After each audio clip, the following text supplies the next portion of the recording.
The chapter opens on a frozen battlefield buried beneath falling snow. A lone man stands tall amid a mound of corpses, their blood staining the white ground beneath them. After a moment, he turns and notices a black-haired young man behind him, clearly caught off guard. The older man calmly wonders why Ash is standing there at all, reminding him that he was meant to be away on a subjugation mission. The young man's face is wounded, yet his gaze remains steady and resolute. He answers that he has come for one purpose only, to bring the man before him down. In response to this declaration, the blond man shows no sign of alarm. He remains composed, almost indifferent, as though the threat means nothing to him. The younger man then accuses him of using people as tools, only to cast them aside once they have outlived their usefulness. Rage burns in his eyes as he addresses him as his father, revealing the bond between them. The older man responds coldly, stating that such manipulation is the natural role of someone like him and dismissing the young man as a foolish son. In that moment, the name of the protagonist is revealed: Aster A. Elmheim, a young man resolved to defy the fate imposed upon him. The scene shifts to the crest of House Elmheim, a noble family feared and revered for its overwhelming strength. Known as the most powerful martial house on the continent, they have sworn their loyalty to the royal family. At their head stands Lord Roderick, the only man in the kingdom said to possess the 7 wings. Long ago, he once saved a young boy from freezing to death in a blizzard, acting on nothing more than a passing whim. Bound by that act, the boy devoted himself entirely to Roderick, obeying every command without question. Yet his life within the house was harsh. He was constantly belittled and treated as lesser. In one memory, he recalls standing with a broken wooden sword while other boys mocked him, telling him not to grow arrogant simply because he had been allowed to stay.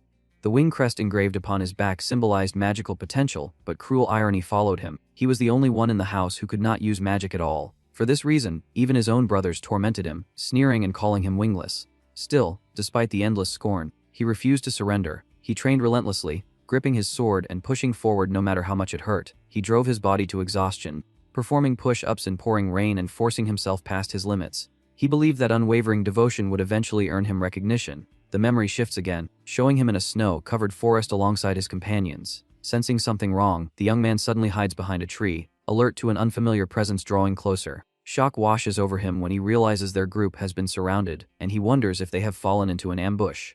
The scene snaps back to the present as he confronts his father, demanding to know whether his loyalty meant anything at all after such betrayal. Roderick responds with disdain, stating that someone like Aster should never have harbored expectations, and declaring that his role has ended. Hatred and bitterness twist across the young man's face at those words. Without hesitation, he charges forward, sword raised, determined to strike down the man who discarded him so easily. As he attacks, he admits that he was foolish to place his faith in someone like his father. He pours everything into the blow, condemning his own naivete even as the strike lands. Yet the result is pitiful. Roderick barely reacts, suffering nothing more than a shallow cut across his face.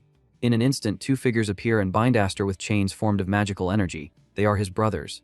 Without mercy, they assault him with glowing red swords, cutting into him as he struggles helplessly. Pain rips through his body as he cries out, trapped and unable to defend himself against their ruthless strikes. One brother sneers that someone without wings will always remain wingless. As Aster lies beaten in the snow, the 3 loom over him, one of them remarking that such a position suits him well. Weak and shaking, he asks why his father ever took him in if he planned to throw him away in the end. Roderick kneels before him and coldly tells him not to fool himself, stating that he was never useful as a person. Grabbing him by the hair, he forces Aster to look up, his gaze filled with contempt. He explains that the only thing he ever needed was the power of the 7 wings sleeping within the boy. Stunned, Aster cannot comprehend what the 7 wings truly are. Roderick then reveals that the boy's mother had been valuable to him for reasons far darker than affection. He explains that she carried what he needed, a seed meant to further his selfish ambition for greater power. Desperation overtakes the young man as he stretches his hand across the snow, trying to stop his father from walking away. His effort is meaningless. Hatred roars within his thoughts as he demands answers, but none come. All he feels is the icy snow against his stiffening fingers, his eyes empty and lost. He wonders if this moment marks the end of his path. He questions the meaning of his life and what purpose all his suffering ever served. Then, suddenly, everything fades into a warm, blinding white. Seeing snow once more, he wonders if he has crossed into the afterlife. He finds himself held in someone's arms, confused and unable to grasp what is happening. His eyes widen as he realizes this is no dream, it is real. He wonders where he is, feeling the cold air against his skin as he lies exposed in the snow. Looking down, he notices that his body is far too small. He raises a tiny hand, questioning whether it truly belongs to him. Slowly, the truth dawns on him. This is not merely a small body. It is the body of a newborn child. His gaze shifts to the woman holding him, and he realizes with horror that she is lifeless. Voices suddenly ring out nearby, and he sees a golden gleam in someone's eyes as orders are shouted. Men on horseback scour the blizzard, desperately searching for the woman. Their leader commands them to recover the baby she supposedly took for Roderick. Hearing that name sends a shock through him as understanding begins to form.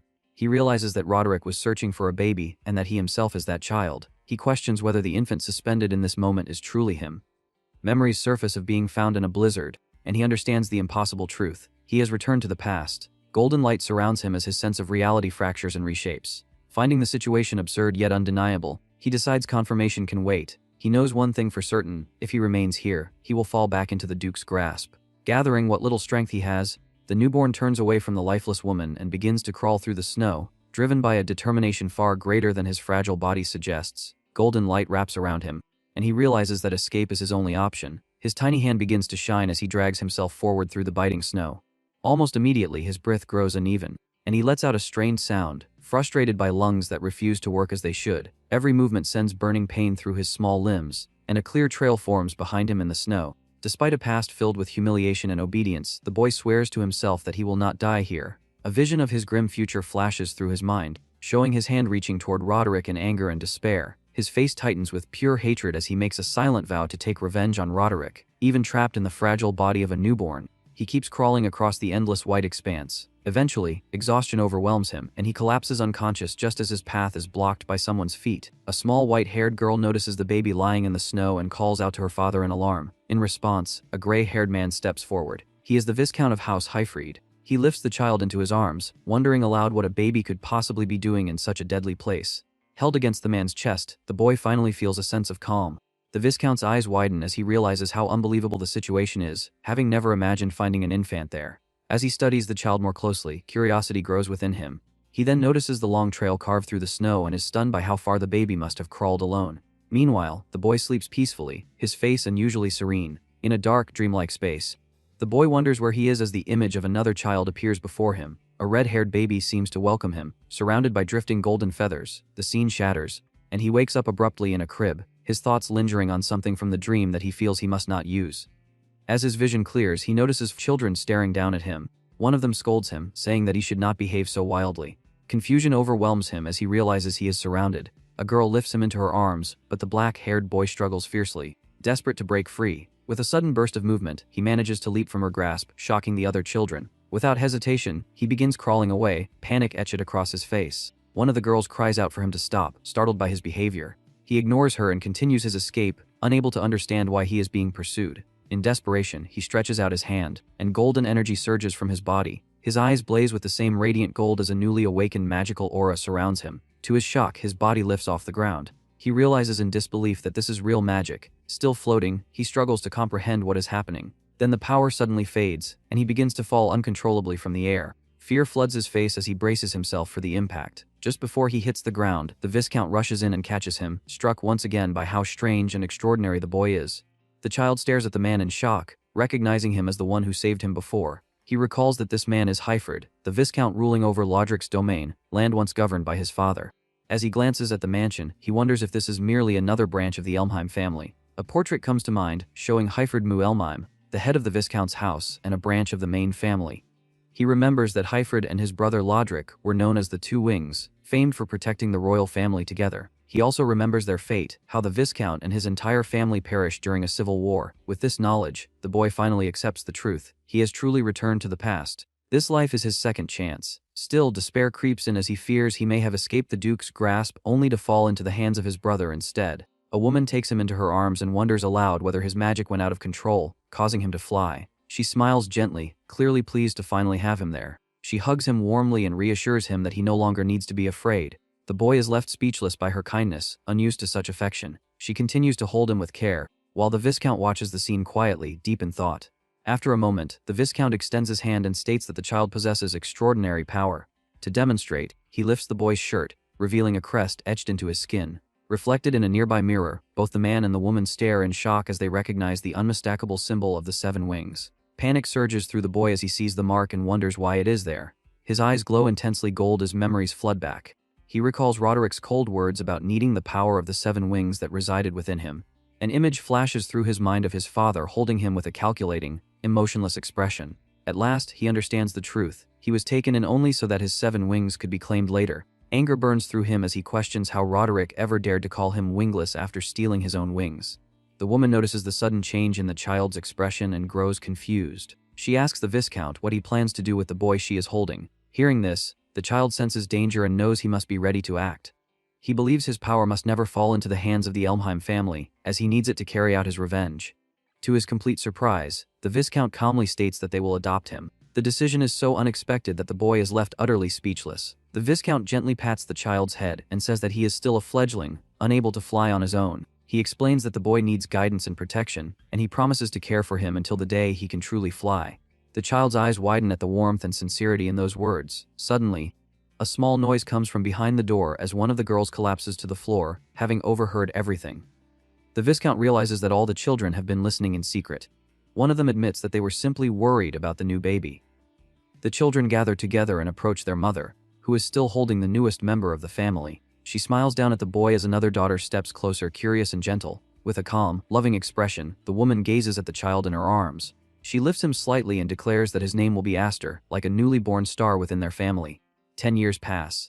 The grand mansion of the Viscount's house stands beneath a bright, cloudless sky. An older Lord Hyford is greeted by one of his subordinates at the entrance. Moments later, a confident, grown Aster steps down from a carriage, a sword resting at his waist.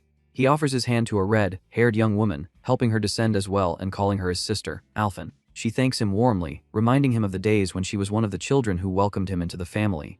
The two walk side by side with serious expressions, Aster's focus fixed firmly ahead. They are heading toward the Sword Dance Assembly, a prestigious annual event hosted by a ducal family. It gathers noble martial houses from across the land, serving as both a showcase of strength and a battleground where each house tests its finest swordsmen in combat. The two siblings step into a gathering of young nobles, who are waiting for the event to begin. Almost immediately, quiet whispers ripple through the crowd. Several people cast sharp, judgmental glances toward the Viscount's family, speculating about the adopted boy whose origins are unknown. With thinly veiled malice, they wonder how far the Viscount intends to disgrace the Elmheim name by bringing such a child into public view. One noble openly points toward the young man's back, identifying him as the adopted son. His sister notices the stares and tells him not to pay attention to the poisonous remarks surrounding them. With her fist clenched, she adds that in a place like this, the weak are always crushed without mercy. The two stand shoulder to shoulder, their expressions firm and unyielding, prepared to face whatever hostility comes their way. Their father then explains that this cold reception reflects the Viscount family's standing among the nobility. He adds that he deliberately brought his adopted son here so he could witness this harsh reality for himself. With a grave expression, the Viscount asks whether the young man feels disappointed by how they are being treated. In response, the boy smiles confidently, his eyes bright, and states that he does not care about their indifference at all. Hearing this, the older man laughs in relief and pride, clearly reassured by his son's strength of character. In his previous life, Aster's first social debut ended in humiliation, marked by a crushing defeat in the arena. This place carries bitter memories for him, but now everything is different. With his 7 wings restored and golden eyes gleaming, he vows silently that no one will humiliate him again. The three of them proceed toward the grand hall where the event is being held, fully aware that trials await them inside. From a high window, 2 young nobles watch the Viscount family's arrival with open disdain. Though Aster senses the hostile gazes directed at him, he refuses to let them shake his composure. With steady steps they enter the hall, ready to announce their presence. Inside, Aster tells himself that this time his debut will be glorious. In an age ruled by knights, strength is the true measure of a noble's worth. Nearby, a light-haired young man is engaged in a fierce sword duel. Among nobles, power is judged by mastery of the blade and skill in battle. The arena represents the pinnacle of combat, where only the finest warriors prove themselves. To display majesty in battle is to demonstrate both personal renown and family honor. As the duel unfolds, the crowd watches intently, following every strike. The 2 swordsmen charge at one another in a swift clash, but above all symbols of strength stands the medal, an emblem possessed by only a rare few. With a precise strike, the light-haired swordsman disarms his opponent and claims victory. The red-haired young man stands frozen in disbelief, humiliated by his defeat before the crowd. The victor raises his sword, revealing the shining mark on his hand, the medal that signifies his authority and power. Watching from a private box, members of the Viscount's family comment that the atmosphere remains just as oppressive as ever. One of the girls remarks that she now understands why her other sisters refused to attend the festival. Aster's thoughts drift to his past life, to the bullies who once tormented him in this very place. Memories of his humiliating loss surge back, tightening his chest. His sister notices the shift in his expression and calls his name, concern evident in her voice. She asks whether he is nervous because this is his first sword dance assembly. He denies it, stating that what he feels is not nostalgia but disgust. His unexpected answer leaves her visibly confused. The Viscount then announces that he must attend a meeting and asks his son to keep an eye on his sister. She protests, insisting that she is the older one, but Aster teasingly remarks that she is clumsy. Before leaving, the Viscount advises him to use the opportunity to build connections, then quietly warns him to ensure that no one discovers the existence of the 7 wings. Once his father departs, Aster reflects that concealing such power will not be easy. All at once, he feels the collective hostility of the nobles in the hall focused on him. Letting out a quiet sigh, he thinks about how difficult it is to socialize in an environment so steeped in animosity. Even so, determination sharpens his gaze, his golden eyes shining with resolve. Seeing him walk off, his sister asks where he is going so suddenly. Calm and confident, he replies that he intends to make some friends. He approaches a group of young nobles lounging on a sofa. One red-haired boy notices him and rudely demands to know who he is. Unbothered, Aster introduces himself politely and addresses him as Brother Dallas. He calmly states his full name, Aster F. Elmheim, and explains that he is his younger brother. Dallas reacts with surprise, and Aster adds that he noticed him from afar and decided to greet him. Another noble informs Dallas that this is the boy adopted by the Viscount's family. With visible disdain, Dallas remarks that this explains why the boy dares to use the letter F in his name. Aster recalls that Dallas and Gryan were among those who betrayed him in his past life. Remembering this, he finds it laughable that he once found them intimidating. Now, they appear no more than children playing at nobility. From a brightly lit stage, his sister calls his name, trying to pull him out of his dark thoughts. She grabs his arm and urges him to leave, saying he has already exchanged greetings. Suddenly, Dallas calls her by name, causing her body to stiffen at his attention. With a mocking smile, he asks whether she is still hiding behind her father. He orders her to join them, claiming it is a command from the main house. She refuses firmly, stating that there is no master and servant relationship between their families. Aster stops her by gripping her arm and asks her to wait. Dallas, wearing a cruel grin, asks whether Aster believes he knows something they do not. He proceeds to insult her father, claiming he was a knight who failed to protect the king. He adds that the man accepted the blame and had his arm severed by his own brother. He finishes by saying that he is grateful not to carry a loser's blood. Enraged, the red-haired young woman demands that he retract his words immediately. Acting on Dallas sneers and claims that her father must be ashamed to have a daughter like her. He warns her that this is not a ballroom and that she should control herself. Mocking her further, he suggests she wear rags next time so she will not mind being soaked. At that moment, Aster steps forward and calmly says that he had been worried before coming to the event. He admits that he feared he might feel nothing upon seeing their faces again. With a cold expression, he reaches out and takes a bottle from one of the nearby nobles. He glances at his sister and says that facing them again has actually brought him relief. Then, with deliberate provocation, he tosses the bottle into the air and draws Dallas's attention. The red-haired noble reacts just in time, slicing the bottle in midair with his sword and remarking that it is good to see them again. The liquid drenches him completely, leaving him stunned by Aster's audacity. Sword still in hand, he faces his adopted brother as others shout in alarm. Aster calmly touches a drop of the liquid with his finger, tasting it, and realizes that it is nothing more than grape juice. Wearing a cruel smile, the young man remarks that the drink suits a spoiled noble like him perfectly. The scene then shifts 3 years into the past, where a tense voice urges him to hold on in the middle of a fight. One of his sisters cries out in fear, asking whether he is trying to hurt everyone around him. Golden energy surges violently, spiraling out of control and terrifying the young girls nearby. The power of the 7 wings erupts with frightening force, far beyond anything he had imagined. Watching the scene unfold, the Viscount looks deeply troubled and wonders whether such overwhelming strength can truly be restrained. He questions whether the boy will ever be capable of mastering such a dangerous power. The story then returns to the present as a guard bursts into the Viscount's meeting room with alarming news. The older man immediately asks what has happened. Interrupting an ongoing conference, the guard explains that the children of the main family and the Elmheim branch have begun a duel. Hearing this, the leaders of both families grow tense, their expressions hardening. Without hesitation, the Viscount rises and rushes out to see the situation for himself. Nearby, a noble from the main family smiles with interest, commenting that it is rare to witness brothers of the Elmheim house fighting one another. The Duke and the Viscount observe the unfolding scene, while other nobles watch with mixed concern and curiosity. The Duke smiles darkly, thinking that the festival may soon descend into chaos. Meanwhile, Dallas scoffs and angrily calls Aster a fool for daring to provoke the Duke's house. Dallas then reveals his 4-wing crest, making it clear that he believes himself to be on an entirely different level. With contempt in his eyes, he demands that Aster reveal his own crest. When Aster does not comply, Dallas mocks him, asking whether he is too ashamed to show it. With a calm but mocking smile, Aster replies that flaunting a mere pattern is embarrassing. This provocation enrages Dallas, who fumes at the audacity of being challenged so casually. Aster then declares that if he wins, Dallas will apologize to his sister. Dallas accepts the challenge immediately, stating that if he wins, Aster will belong to him like a dog for the rest of his life. Without delay, Dallas charges forward, sword raised, and the duel erupts in the middle of the hall. Steel clashes loudly as their blades collide, but Aster blocks the first attack with ease.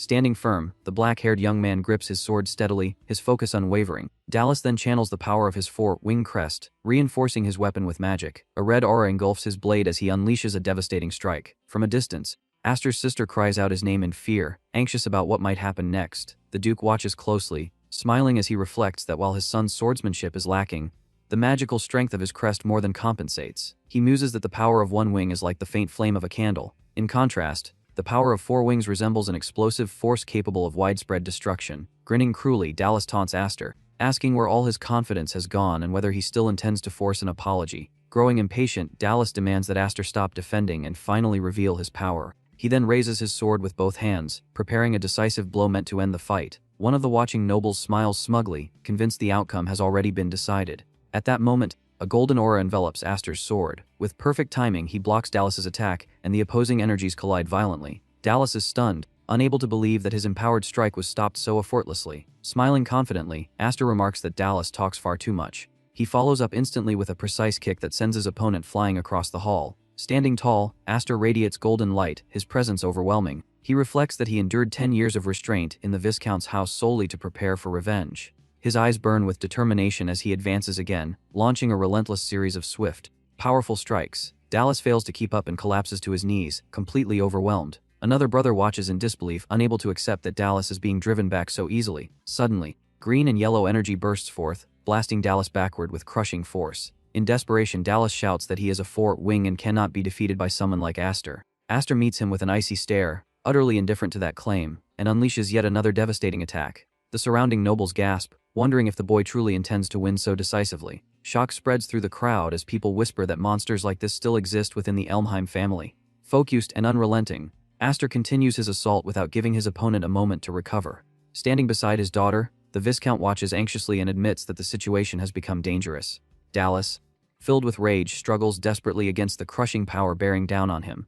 At that moment, a memory flashes through Aster's mind of being gravely wounded by his own brother. He recalls the man's manic laughter as his relative lay defeated and helpless. Consumed by rage, Aster's eyes blaze as his golden aura surges to an even greater intensity. Dallas screams for him to stop, but Aster's fury no longer responds to reason. From the viewing box, his family calls out his name, begging him to calm down. A massive explosion of energy erupts, hurling Dallas across the hall. The Duke merely watches with folded arms. Aster finally halts his attack and drives his sword into the floor directly in front of his fallen opponent. Dallas lies trembling on the ground as Aster coldly remarks that he should come dressed in rags next time. With open contempt, Aster addresses him as cousin, making his disdain unmistakable. He then turns toward his family in the viewing box, who stare at him in stunned silence. Aster declares that he is no longer the wingless Ash, signaling that his former weakness is gone forever. With a calm, confident smile, he realizes that this acknowledgement has finally brought him clarity. Suddenly, his eyes glow faintly red as he senses a dark and malevolent presence. Looking toward the top of the stairs, he sees a sinister figure surrounded by a deep crimson aura. Horror grips him as he recognizes the owner of that overwhelming power. The man looks down at him with pure malice and contempt. Cold sweat forms on Aster's skin as he realizes that his former father is standing before him. The nobles are still reeling from the shock of seeing the Viscount's youngest son defeat the main family's third heir, but the arrival of this lord casts a heavy shadow over the hall. Feeling the crushing pressure of the man's presence, Aster turns fully to face him. On the ground, Dallas bursts into hysterical laughter, convinced that his father has come to save him at last. Aster now stands face to face with the leader of the Elmheim family, the feared Lord Roderick. Roderick glares at him with fury, clearly displeased by what he sees. Hatred burns within Aster as he recalls the name of the man who betrayed him in his previous life. Meanwhile, the red-haired noble crawls toward his father, clutching at his leg and begging desperately for protection. With tears streaming down his face, Dallas calls out to his father, desperately hoping he will protect him from the black-haired young man standing before him. He points accusingly at the protagonist and claims that he is nothing more than a bastard who dared to challenge the family's authority. In his panic, the noble begs his father to use his power and crush the boy who humiliated him. Without warning, the lord brings his sword down and brutally grinds his own son's hand into the floor. Dallas screams in agony, utterly stunned by his father's merciless punishment. The surrounding nobles freeze in horror, unable to comprehend such cruelty inflicted on one's own child. Even Dallas's brother is left speechless as he watches the red-haired noble's hand being crushed without restraint. The lord coldly humiliates his son, questioning why he dares to cry after disgracing the family name so publicly. Seeing this, the Viscount shouts for his brother to stop and not to harm the boy, but his plea is ignored. The lord dismisses him and declares that Dallas has no right to wield a sword. A suffocating silence spreads through the hall At that moment, Aster steps forward and blocks his former father's sword as if challenging him. He states firmly that his cousin has yet to apologize to Sister Alphen, as promised, with Defiance in his guise. He asks his uncle to postpone any punishment until that apology is fulfilled. The Lord scoffs and asks whether the boy truly believes he is an Elmame simply because he was taken in as an orphan. In response, the young man declares that he is the Viscount's son, and that he learned the pride of a knight from him. The Lord shows no interest in the answer, and instead turns his gaze toward the nobles seated in the viewing box. He accuses the boy of sullying the main family's reputation through his insolent behavior. He states that this situation goes far beyond a simple disagreement, and that this cannot be dismissed as a childish quarrel. He recalls aloud that the boy's father once paid for his disloyalty with the loss of an arm. The Lord then questions the young man, demanding to know what he is willing to sacrifice for his audacity. Calm and unafraid, the boy prepares his answer without hesitation. He explains that this was never a squabble, but a duel, fought to answer insults with steel. The Lord's anger flares at the boy's unyielding words. The protagonist then throws the Lord's own philosophy back at him, stating that he has no intention of giving up anything. Watching this, Alphen grows deeply worried as her brother continues to stand his ground against their uncle. The light-haired noble remarks with amusement that the boy is only 10 years old. The Lord's eye twitches, his fury barely contained as he finally sheathes his sword. In that moment, he makes his decision and orders the boy to take his stance. The protagonist is taken aback, never expecting the Lord himself to challenge him. Before he can fully react, the older man charges forward with terrifying speed. His strike crashes into him, shattering stone and carving out a massive crater as he is sent flying. Alphen watches in horror, frozen and powerless to help. The Viscount desperately calls out his brother's name. He leaps forward and attacks Roderick. Their swords collide with thunderous force at the center of the hall. Sparks fly as the two brothers clash, Roderick calmly blocking his brother's attack. When the exchange ends, the Viscount rushes toward his son to check on him. Confusion spreads as no one understands how it happened. Wounded but unbroken, the young man struggles on his feet. Blood marks his face, yet his eyes burn with unwavering resolve. From a distance, the Lord watches him with open contempt before turning away and walking toward the exit. The Viscount catches the boy just as he begins to collapse, holding him tightly. With exhaustion clear in his voice, he calls his son's name in worry. The injured boy weakly states that he protected his sister and upheld his promise. Moved by those words, the Viscount praises him, saying that he fought magnificently. Without another glance back, Roderick ascends the stairs, his son following closely behind him. Above, a noble comments that the Duke resorted to a childish method to resolve the situation. He reasons that allowing the boy to win outright would have shattered the family's reputation, making this outcome a compromise. Even so, the young man stood firm before the great lord and emerged as a rising star. Another noble admits he was tense throughout the confrontation, fearing that House Elmame might fracture completely, that an era of upheaval is approaching, one that may tear the world apart. Below, the Viscount supports the wounded boy while Alphen rushes to his side in distress. Sometime later, under a clear and sunny sky, several men train in the courtyard outside the mansion. Knights watch with astonishment as the protagonist spars using a wooden sword, defeating his opponent with ease. One knight expresses disbelief at the boy's skill, calling him impressive. Still focused, the black-haired youth continues training as the man addresses him respectfully as young Master Aster. Another knight remarks that his talent is frightening for someone so young. He adds that this is the same boy who crushed Lord Roderick's third son during the festival. His companion smiles and says it is refreshing to see the main family humbled after oppressing others for so long. As he trains, Aster reflects that he demonstrated his strength clearly at the sword dance assembly. He believes that this will silence those who mock the Viscount's house as a disgrace. Still, he knows his true enemy remains the family itself and his former father. That is why he pushed his limits in the duel against Dallas. As he swings his sword, memories of his clash with the Lord surface again. With focused resolve, he admits to himself that he cannot yet defeat Roderick. He understands that the wing crest only measures latent magical potential, and that he cannot fully wield all 7 wings yet. Power without control, he knows, is nothing more than wasted potential. He surges forward once more, charging his opponent with speed and precision. His eyes glow gold as he concentrates completely. With a sharp strike, he snaps the knight's wooden sword in two and shouts confidently, asking who will challenge him next. All the other knights lie defeated on the ground. From a distance, a familiar voice asks whether he is causing trouble again. Alphen steps into view, remarking that he truly has no limits, but adds that their father is calling for him. He agrees and walks toward her, stepping past the fallen knights. As he does, he notices her clothing and pauses, clearly surprised. She turns and asks what caught his attention. He comments that it is rare to see her dressed that way, and asks whether she once disliked such clothes. She replies that balance is important and that he inspired her not to remain unchanged. Confused by her words, he struggles to grasp her meaning. Smiling, she takes his training sword and says that when she returns, he will be spending plenty of time with her. He smiles back, pleased by his sister's resolve, and jokingly asks her to be gentle during their next training session. Later, the boy knocks on the door of his adoptive father's office, excusing himself as he enters. Inside, he finds the Viscount seated behind his desk, his expression grave. The young man asks what he is needed for, and the Viscount simply tells him to sit so they can talk. Taking a seat on the sofa, the protagonist waits calmly, prepared to hear whatever his father has to say. The older man begins by calmly stating that 10 years have already passed since they welcomed the boy into their family. He adds that he originally intended to wait until Aster was a little older before bringing this up. As he speaks, the Viscount places a ring on the table. The boy stares at it in shock and asks what it represents. The Viscount explains that the ring is the symbol of the next head of the Viscount's house. With a firm and serious expression, he says that he wants Aster to succeed him one day. The young man's eyes shine at the weight of those words. The Viscount continues by explaining that their house is currently in a very fragile position, something Aster already understands well. He adds that although they are only a branch of the Elmheim family, they still rule over their own territory and must protect it.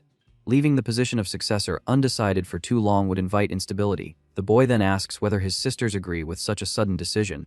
The Viscount replies that he plans to announce everything at the Knight Academy, where his sisters are currently staying. Aster immediately thinks of his other sisters, Malfa and Kudo, and wonders whether they will hear the news as well. In his thoughts, he smiles faintly and admits that they likely would not be pleased, especially Kudo. His adoptive father explains that Kudo dislikes him simply because he was born a boy bearing the 7 wings. Hearing this, the protagonist suddenly stands up and refuses the offer to become the next head of the family. He explains that he still cannot properly control his magic and nearly hurt his own sister due to his immaturity. The black-haired young man insists that nothing can persuade an angry sister and declares that he is not ready for such responsibility. The Viscount watches his son quietly, his expression calm and contemplative. He then comments that Aster has always made him question whether he was ever just an ordinary child. With a gentle smile, the Viscount says that he originally planned to give the ring as a reward for the sword dance assembly. He opens a box on the table and adds that it seems the boy would prefer what lies inside instead. Aster's eyes widen as he stares at the contents, wondering what he is seeing. The Viscount reveals that the item is the magic sword Gram, a treasured heirloom of their family. He explains that it is the Devering magic blade, the only weapon capable of controlling the power of the 7 wings. He then takes Aster to a forest, saying that the location will suit what he intends to do. The boy asks why they did not use the training hall instead. The older man answers that this is merely a precaution, recalling that his adopted son has a habit of breaking things during training. He explains that Gram is a legendary sword passed down only to the eldest son of the family. As the Viscount holds the weapon, it begins to glow intensely, radiating immense power. Aster is left stunned, unable to understand what he is witnessing. He notices that the weapon has no physical blade and wonders whether it can truly be called a sword. In response, his adoptive father pours magical power into the hilt, causing a blade of red energy to form. The Viscount explains that Gram is a blade of potential, shaped and completed by the power of its wielder. With that explanation, he unleashes a single strike. A massive wave of red energy surges forward, obliterating everything in its path. The attack creates a violent vortex of air and dust, clearly displaying the terrifying might of the sword.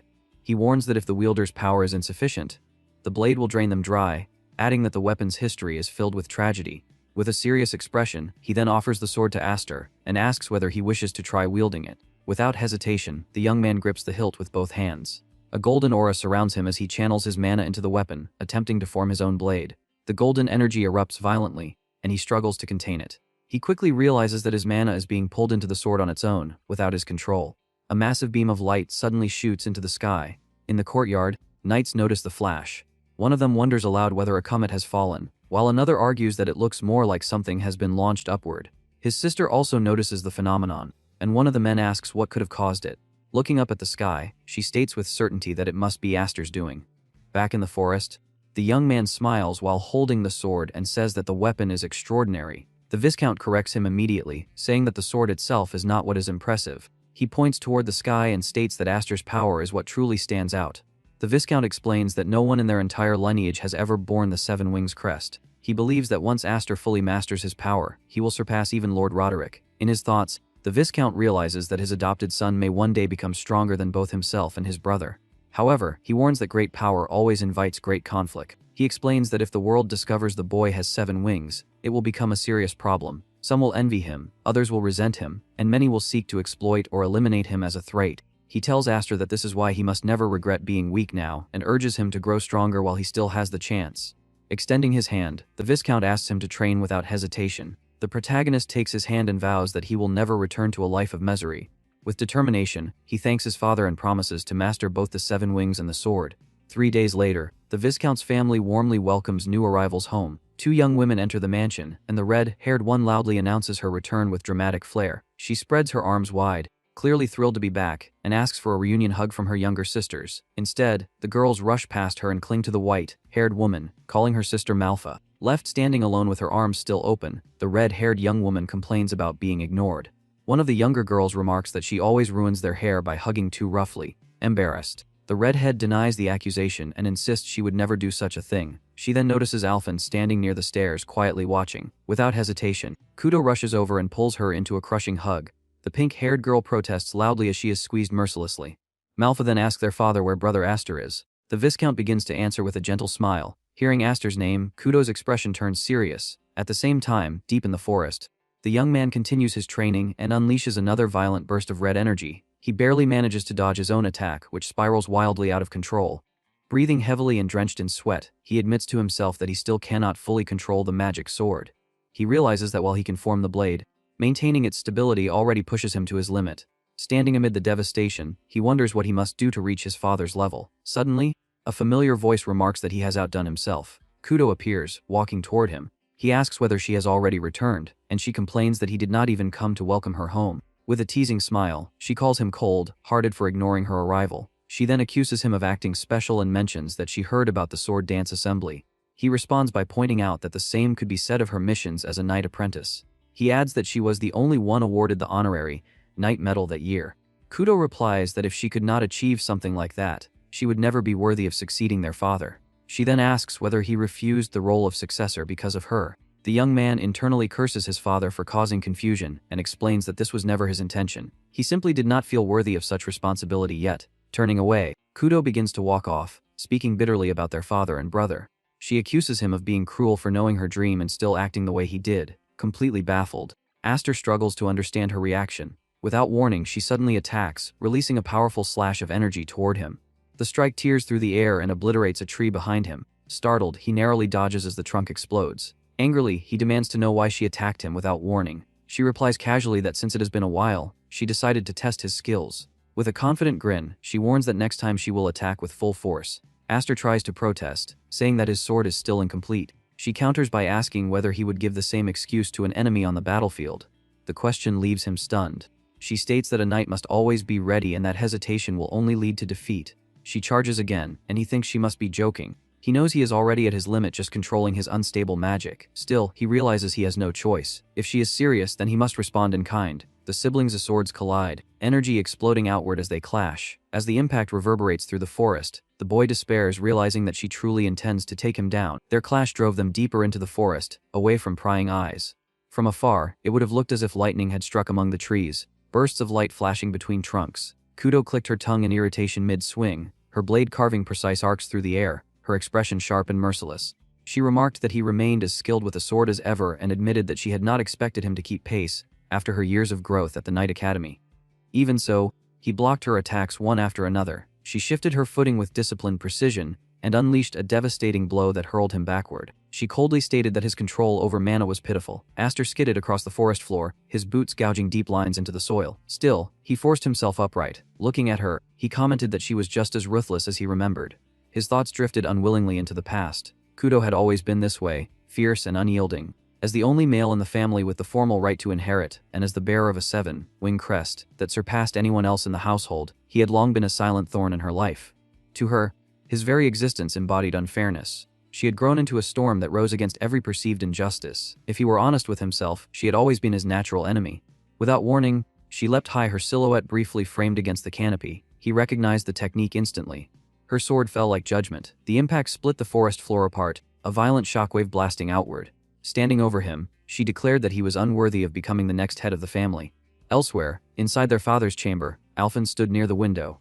Anxiety colored her voice as she asked whether it was truly wise to allow them to fight alone. She feared that recklessness between siblings might end in death. Their father responded calmly that Aster and Kudo were rivals, perhaps reckless but not foolish enough to cross the final line. Still uneasy, Alphen pressed him and asked why they had truly been summoned back from the Knight Academy. She sensed the matter went beyond mere succession. He opened a drawer and withdrew a sealed envelope marked with the insignia of the Elmheim main family. The sight stole her breath. He explained that it was a summons. The elders who governed the family's core wished to see their grandchild in person. When she asked quietly whether the situation was truly that grave, he answered without hesitation that, at worst, they might lose Aster. Back in the forest, the battle raged on without pause. Their swords clashed in rapid succession, shockwaves rippling through the trees. Amid the exchange, Aster insisted that she stop speaking nonsense and reminded her that he had already refused the role of successor. She knew that better than anyone. Irritation tightened her features as she raised her blade high and declared that his refusal was exactly what she found intolerable. Her sword came down with overwhelming force. He caught it at the last second, and the sheer weight of the blow stunned him. Facing her felt less like dueling a swordsman and more like bracing against a troll wielding a warhammer. She pressed down harder, pouring even more strength into the strike. At the final instant, he twisted his wrist and flipped his blade, driving her attack into the ground. He demanded to know whether she would finally listen. She responded with a faint smile and asked if he was already trying to flee. In the next heartbeat, she unleashed her full brute strength. He was flung sideways and crashed into a tree so violently that bark exploded behind him. He coughed blood, disbelief flashing in his eyes. Kudo looked down at him and declared that if all he could do was swing a sword, he was third-rate. Those who relied only on mana were merely second-rate. Only those who mastered both sword and mana together deserved to be called first-rate. She added that she was deeply disappointed. The difference in wing crests, she explained, directly reflected mana capacity. Even a single wing meant nearly triple the power. Though she bore 5 wings and was technically inferior to his 7, he still avoided direct clashes of strength and chose instead to hide behind refined technique. With a faint smile, she asked whether he truly lacked faith in himself or whether he feared losing control again, as he had 3 years ago. Her words cut deeper than any blade. Aster froze as the memory surfaced. Had he been afraid all this time? Had he unconsciously sealed away his own power because of that incident? For the first time, he confronted that possibility. His gaze dropped to his sword as he wondered aloud whether that same suppression was the reason Sordran always felt unstable in his grip. Kudo's expression hardened further. She told him that he possessed everything she had ever desired. If he intended to let those blessings decay through ignorance and arrogance, then he should hand them over to someone who understood their value. She lunged at him, her killing intent no longer restrained. This time, he did not retreat. He met her strike head-on. Their blades collided with a thunderous roar that echoed through the forest. To her shock, she was forced backward, her footing faltering as disbelief filled her eyes. She could scarcely comprehend that he had deflected her full, powered attack. He offered a faint smile and thanked her. He told her that, because of her, he had finally awakened. Then he surged forward at full speed. She narrowed her eyes, confusion flickering across her face as she questioned why he would charge before stabilizing his blade. She wondered whether he was out of mana, though the idea seemed impossible. As he advanced, mana flooded into his sword in overwhelming torrents. The 7 wings on his back concealed a vast, nearly inexhaustible reserve. He understood that he still lacked precise control. Instead of forcing restraint, he abandoned it entirely. For a fleeting instant, he released his reliance on technique and poured every drop of mana into the raw motion of his strike. The blow descended with unstoppable force. She raised her sword and blocked it cleanly, stabilizing herself at once. Even so, she felt the difference. Something within him had changed. After steadying herself, she let out a small, amused smile and asked whether he had truly thought this through, or if this was simply another half-formed impulse. He met her gaze without hesitation. There was no uncertainty left in him. He told her plainly that he had no intention of wasting this second life. This time, he would seize everything that had once slipped from his grasp: the power of the 7 wings, the sword Graham, and his rightful place within the family.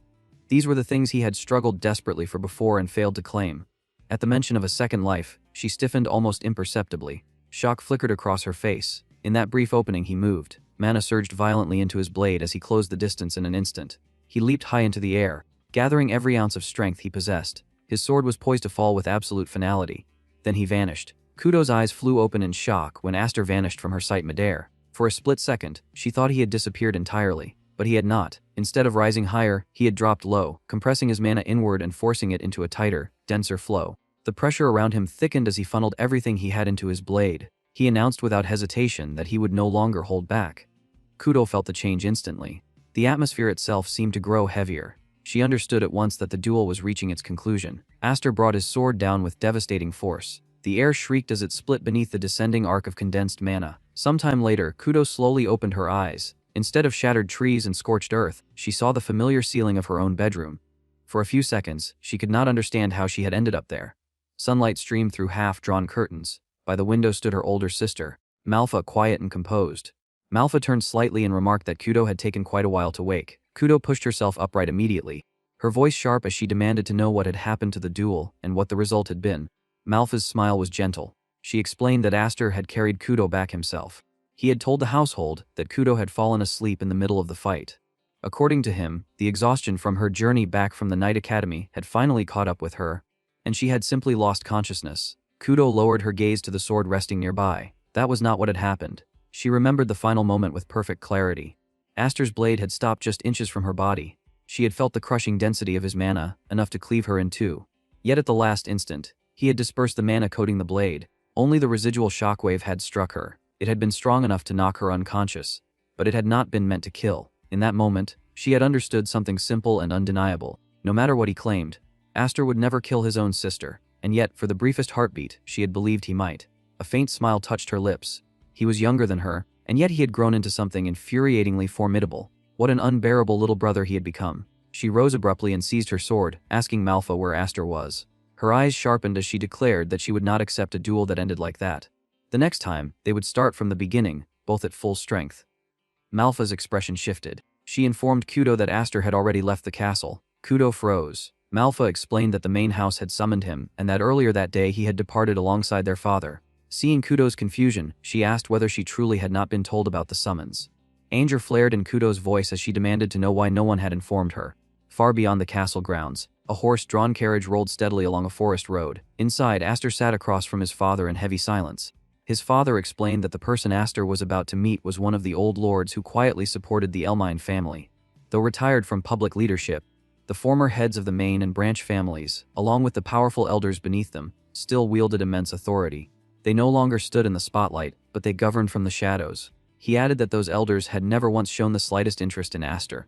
For them to summon him now, after his adoption, was far from trivial. Aster listened calmly and replied that it was most likely related to the sword dance assembly. He mentioned that he had heard the elders of Elmine valued the family's honor above all else, above wealth and even above life. He stated that anyone who stained that honor would be cast aside without mercy, as though thrown into a beast's cage as feed. His father stared at him in disbelief, and demanded to know where he had heard such an absurd tale. Slightly flustered, Aster answered that he had heard it somewhere long ago. Then, more steadily, he said he was prepared for whatever awaited him, whether punishment or exile. After a short silence, his father asked whether it truly did not bother him to leave without saying farewell to Kudo. Aster smiled faintly and replied that it was fine. Their departures had been scheduled close together anyway. He added that it was probably better if he was not around. Since Kudo disliked him, she would likely feel more at ease in his absence. He continued by saying that, thanks to her, he had finally begun to understand how to wield the sword Graham properly. He could now draw upon the power of the seven wings more freely than before. With steady eyes, he told his father that no matter what happened next, he should not come to rescue him. He declared that he was ready to survive on his own. His father opened his mouth, clearly intending to scold him for speaking so recklessly. Before he could, a voice rang out from outside the carriage, asking why Aster was acting so dramatic when he was the youngest among them. Aster's eyes widened in shock. Clinging to the side of the moving carriage was Kudo herself, her expression sharp and stubborn, alive with challenge. Without hesitation, she hauled herself inside as though the journey ahead had always included her. Once fully inside, she immediately turned on Aster, her eyes blazing. She demanded to know why he had slipped away without saying a single word to his older sister. Her tone carried anger and disbelief in equal measure. She added that she had heard about the summons from the elders of the main house. She pointed out that such a summons had never once been extended to her or to Manhwa, which made it sound less like an honor and more like a threat. Their father's voice cut in firmly, reminding her that she could not accompany them to the main house. He explained that the matter was too sensitive and too dangerous to involve her. Kudo calmly took a seat beside Aster anyway. She replied that she already understood the situation. She knew that their father had called her and Manhwa back from the Night Academy to guard the estate during his absence. She stated that she was not foolish enough to miss that implication. Still, her expression hardened as she added that a summons from the main house meant the matter was serious enough to require extreme caution. She revealed that Manhwa herself had warned there was a real possibility Aster might not return. Aster brushed it aside with a calm smile and told her she was overthinking it. He claimed he was simply going to talk and would return soon enough. Deep down, however, he understood the truth. There was no guarantee he would come back safely. Kudo suddenly raised a finger and pointed it directly at him. She told him to listen carefully. Blunt and unfiltered, she admitted that she hated him. Aster blinked in surprise, but she did not waver. She said she hated that he was a man in a family where that fact alone granted him advantages. She hated that he bore 7 wings. She hated that he was always treated as special. She hated that he was stronger than his older sisters. She hated that he carried himself with maturity despite being the youngest. She hated all of it. Then her voice softened. No matter how much she despised those unfair advantages, he was still family. No matter how strong he pretended to be, no matter how composed he acted, he was still her little brother. She rose to her feet. proud and unshaken, and ordered him to return properly so they could settle their duel again. This time, she declared, they would begin at full power from the start. A faint smile curved her lips as she added that she would not allow him to escape with such a cheap victory. With that, she leapt from the moving carriage as effortlessly as she had climbed aboard. Startled, Aster leaned out and asked his father why she had gone through the trouble of coming all that way just to say those things. His father watched her shrinking figure on the road with a proud expression and replied that, to him, it had sounded like a proper farewell. Aster's lips curved into a quiet smile. Looking back, he saw Kudo standing in the road behind them, waving boldly at the departing carriage. In his heart, he thanked her, and silently, with unwavering resolve, he made himself a promise. No matter what awaited him at the main house, he would return. Viscount Highfried and Aster arrived at the Elmheim main residence, where a guide squad was already waiting the moment they stepped onto the estate. Their captain formally informed them that the Grand Elder was expecting them inside. Highfried calmly replied that no escort was needed because he already knew the way, but the captain firmly stated that he could not allow that, explaining that they had been ordered to bring both of them in together. From that alone, Aster understood they had not been called here out of family affection. The welcome was too rigid, too deliberate. Even so, as he looked over the familiar grounds, a faint nostalgia rose inside him. He quietly thought that it had been a long time since he had returned home. Though memories stirred, he said nothing and walked on with the guides. As they made their way inside, Highfried spoke in a low, serious voice and said that Aster surely understood what this meant. He warned him not to act rashly, at least not today, no matter what was said. Aster answered without hesitation that it would depend on how the other side behaved. His father let out a small breath and said that the problem was precisely the other side, then tried to explain that the person they were about to meet was someone dangerous. Before he could finish, Aster cut in casually while looking elsewhere and remarked that Darius was nowhere to be seen. He added in an indifferent tone that, with his dominant hand crushed, returning anytime soon would probably be difficult.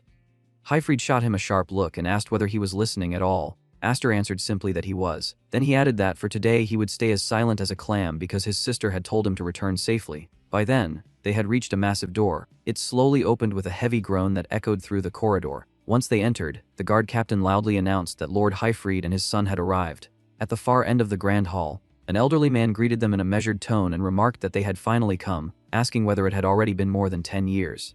Father and son stepped forward together. Another elder, sounding faintly amused, greeted Highfried as his grandson. At once, Viscount Highfried dropped to his knees, bowed deeply, and respectfully said that it had indeed been a long time, first calling him the sixth head, then correcting himself to Great Grand Elder.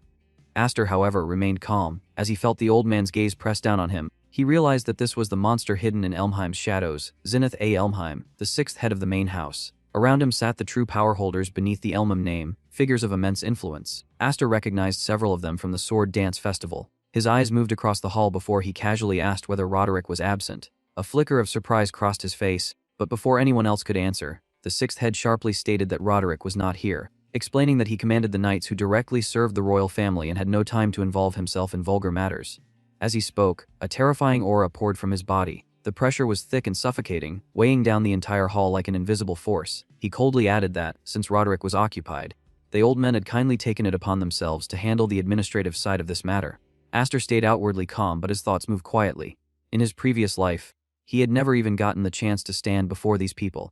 Now he saw clearly that gathering so many executives without the current head present proved just how much influence the retired sixth head still held. Even in retirement, Zenith's authority remained overwhelming. Highfried finally spoke in a controlled voice and asked what exactly these vulgar matters were.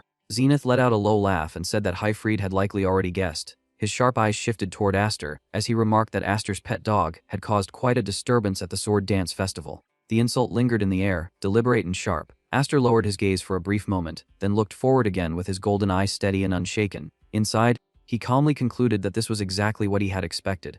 Highfried responded that, if this was about that incident, the current head, Roderick, had already settled it and closed the case. Zenith immediately dismissed that, coldly saying that Roderick's actions had merely been a performance for the public, and did nothing to erase the stain on Ilmum's name. He said that adopting a child of unknown origin had been a mistake from the beginning, though they would have overlooked it if the boy had remained harmless. But his voice hardened as he said that things changed the moment that child bared his fangs at the main house. For that, he declared, banishment was unavoidable. At once, killing intent flooded the hall, far more intense than before. The pressure became almost unbearable. Zenith continued that the boy would of course not escape proper punishment either, and he addressed Highfried directly. The threat was unmistakable, and the room fell silent. After hearing enough, Aster spoke up firmly and said that he alone had done everything, and that his father had nothing to do with it.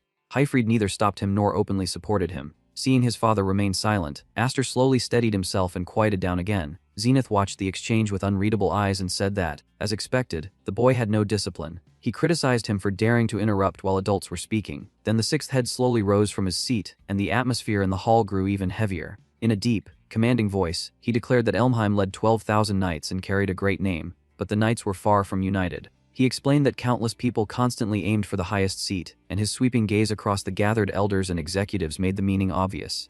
Power within Elmheim was unstable, always contested, and even the slightest crack in reputation could become a weapon in such a place. Zenith stepped forward once more and said that all they wanted was peace of mind, proof that Aster was not someone who would bring ruin to Elmheim. With a gesture, he had a sword brought before Hyfried. The blade radiated a violent and overwhelming aura, spilling power into the hall like a storm on the verge of breaking. Zenith asked whether Hyfried remembered what had happened before, reminding him that when he failed to protect his liege and disgraced Elmheim's name, they had Roderick cut off his arm in that very hall. Then, releasing an even heavier wave of killing intent, he gave his merciless order. He told Hyfried to cut off the brat's head, and said that, if he did, the matter would be considered settled. Hyfried refused without the slightest hesitation. He firmly declared that if he were ever forced to kill his own child, he would rather take his own life. There was no fear in his voice, only absolute resolve. Aster could only murmur the word father, but nothing else came. He found himself unable to continue. Zenith remained standing, his crushing pressure still filling the hall. His expression did not change, calmly yet with terrifying certainty. He said that in that case Hyfried should die. Then he added that his wife should die, his daughters should die, that brat should die, and everyone connected to them should die. The hall sank into deathly silence. Then Zenith delivered his final sentence. From that day on, the Viscount house was dissolved. The moment the declaration fell, numerous knights surged forward. The knights moved at once. Steel flashed through the hall as drawn swords closed in around Viscount Hyfried, their killing intent fully bared. Seeing his father surrounded, Aster stepped forward and raised his voice, asking why the Grand Elder was so afraid. Zenith narrowed his eyes and demanded to know what he meant. Aster met him without flinching. With a sharp, fearless tone, he said that if they were truly frightened of being bitten by a pet dog, then it was a pitiful sight to watch so many grown men huddled together in fear. The entire hall fell still at his audacity. Banishment, execution, punishment, none of it seemed to matter to him. He continued that they could do as they pleased to him, but if they intended to touch his family, then things would be different. As he spoke, he pulled off his shirt without hesitation. Hyfried watched silently, already understanding what his son was about to reveal. Before turning back to the elders, Aster softly apologized to his father and admitted that, in the end, he was not very good at staying quiet after all. A nearby knight stared in disbelief and blurted out in shock at the mark on Aster's back. Aster stood tall and clearly revealed the winged emblem. Then he declared that, from that moment on, those 7 wings would become Elmheim's enemy, and he told them to think carefully about what that meant. The threat was no longer concealed. It was absolute and impossible to ignore. At once, disbelief spread through the chamber. One person muttered that it was impossible. Another wondered whether it could really be the 7 wings emblem. A different elder insisted it had to be fake, saying that in all the centuries of their history, such a thing had never appeared on a human body. Even the fat elder, though unsettled, admitted that the crest itself was unmistakable. Zenith stepped forward and sharply demanded whether Aster truly understood the meaning of what he was showing them. His words were heavy, tense, and pressing. Aster responded almost casually, though strange confidence lay beneath his tone. He remarked that the answer should be obvious, since the more wings there were, the more shocked people always became. At that moment, attention shifted to a blue-haired man who had been watching the scene closely. Instead of panicking, he let out a quiet laugh and politely urged them to continue, clearly amused by the turn of events. His reaction clashed sharply with the suffocating mood in the room, while another nearby figure looked deeply disturbed. Zenith spoke again, this time explaining with grave seriousness that the wing emblem was originally an organ used to generate magical power. Long ago, spirits had shared that power with humans, and by passing it from parent to child, humans deepened and strengthened it over generations. Yet, he declared, there had never once been anyone who reached 7 wings. That statement sent a ripple through the room. Aster's expression tightened slightly as he asked whether that meant he belonged to the spirit clan. Zenith met his gaze and answered that, if the 7 wings were real, then perhaps he did. The tension deepened. Hyfried could only watch his son in stunned silence, the weight of the revelation visible on his face. But Aster stepped forward without wavering, and firmly declared that he was a child of the Viscount house. He said that, at this point, his birth no longer mattered. What mattered was whether everyone in that room truly had the resolve to make an enemy of him. His words froze the air. The 7 wings were no longer just a shocking revelation. They had become a direct challenge. Calm and calculating, Aster continued. He said that if Elmheim cast him out, then many among the martial nobility would surely welcome someone bearing the 7 wings. If that happened, then for those already living in fear of rebellion, he would become a much greater threat on the outside than under their control. He concluded that, rather than discarding him, they should want to keep him close, as a symbol surpassing even Duke Roderick himself, the so-called 7 wings. There was not a trace of fear in his eyes. No hesitation, no doubt, only cold clarity. Everyone seated in the chamber grew uneasy. The force of his logic spread over them like a storm cloud. What he offered was not merely a plea for survival, but a political weapon, a dangerous shift in balance that none of them could dismiss lightly. Inside, Aster thought back to Zenith's earlier words. Elmheim was not a single united force. Cracks already ran beneath its surface. In truth, a rebellion would one day erupt, a massive civil war that would swallow the entire nation. Having seen that future once before, he knew he could not remain passive if he wanted both himself and the Viscount house to survive. At the very least, he had to determine here and now who among them would stand as an enemy and who might become an ally no matter the risk. His resolve hardened. This was no longer merely about noble pride or the 7 wings. It was about preparing for the storm that only he knew was coming. Zenith responded with open anger, his authority pressing down on the hall like crushing weight. He sharply demanded whether Aster truly believed he possessed that much value, then said there was still no proof the 7 wings were genuine. His words were meant to smother Aster's momentum with doubt, intimidation, and authority, but Aster only smiled. Calmly, almost provocatively, he said that if they believed the wings were fake, then they should kill him quickly. He added that if they did, it would become a war between him and all of them. Outwardly fearless, inwardly he thought carefully. Killing him now would be simple. But if Elmheim truly understood what was at stake, then what would they choose? That was the gamble. He knew they could not act carelessly while uncertainty still surrounded the 7 wings. As the tension tightened like a drawn bowstring, the blue-haired man suddenly rose to his feet and lightly clapped, as if entertained by the entire exchange. He remarked that the conversation was going in circles, then smoothly suggested that they impose a trial on Aster instead. The heavyset elder stiffened at once and protested, calling out to Count Maze. But Count Maze interrupted in the same relaxed tone and said that they all wanted to see it anyway, the power of the 7 wings. With a faint smile, he added that it would not be too late to decide Aster's fate after witnessing that. The mood shifted again. What had begun as an argument had now turned into something more dangerous, a test that could either prove Aster's worth or condemn him completely. Count Maze pressed further, saying that this was the residence of the world, renowned martial clan, so surely they could prepare 1 or 2 suitable trials. The moment Aster heard the name Count Maze, his thoughts sharpened. There was no mistake. This man was an ally. The timing of the suggestion and the direction of the conversation made it clear. It was a lifeline hidden beneath casual curiosity. After a long pause, Zenith finally agreed, in a cold, controlled tone.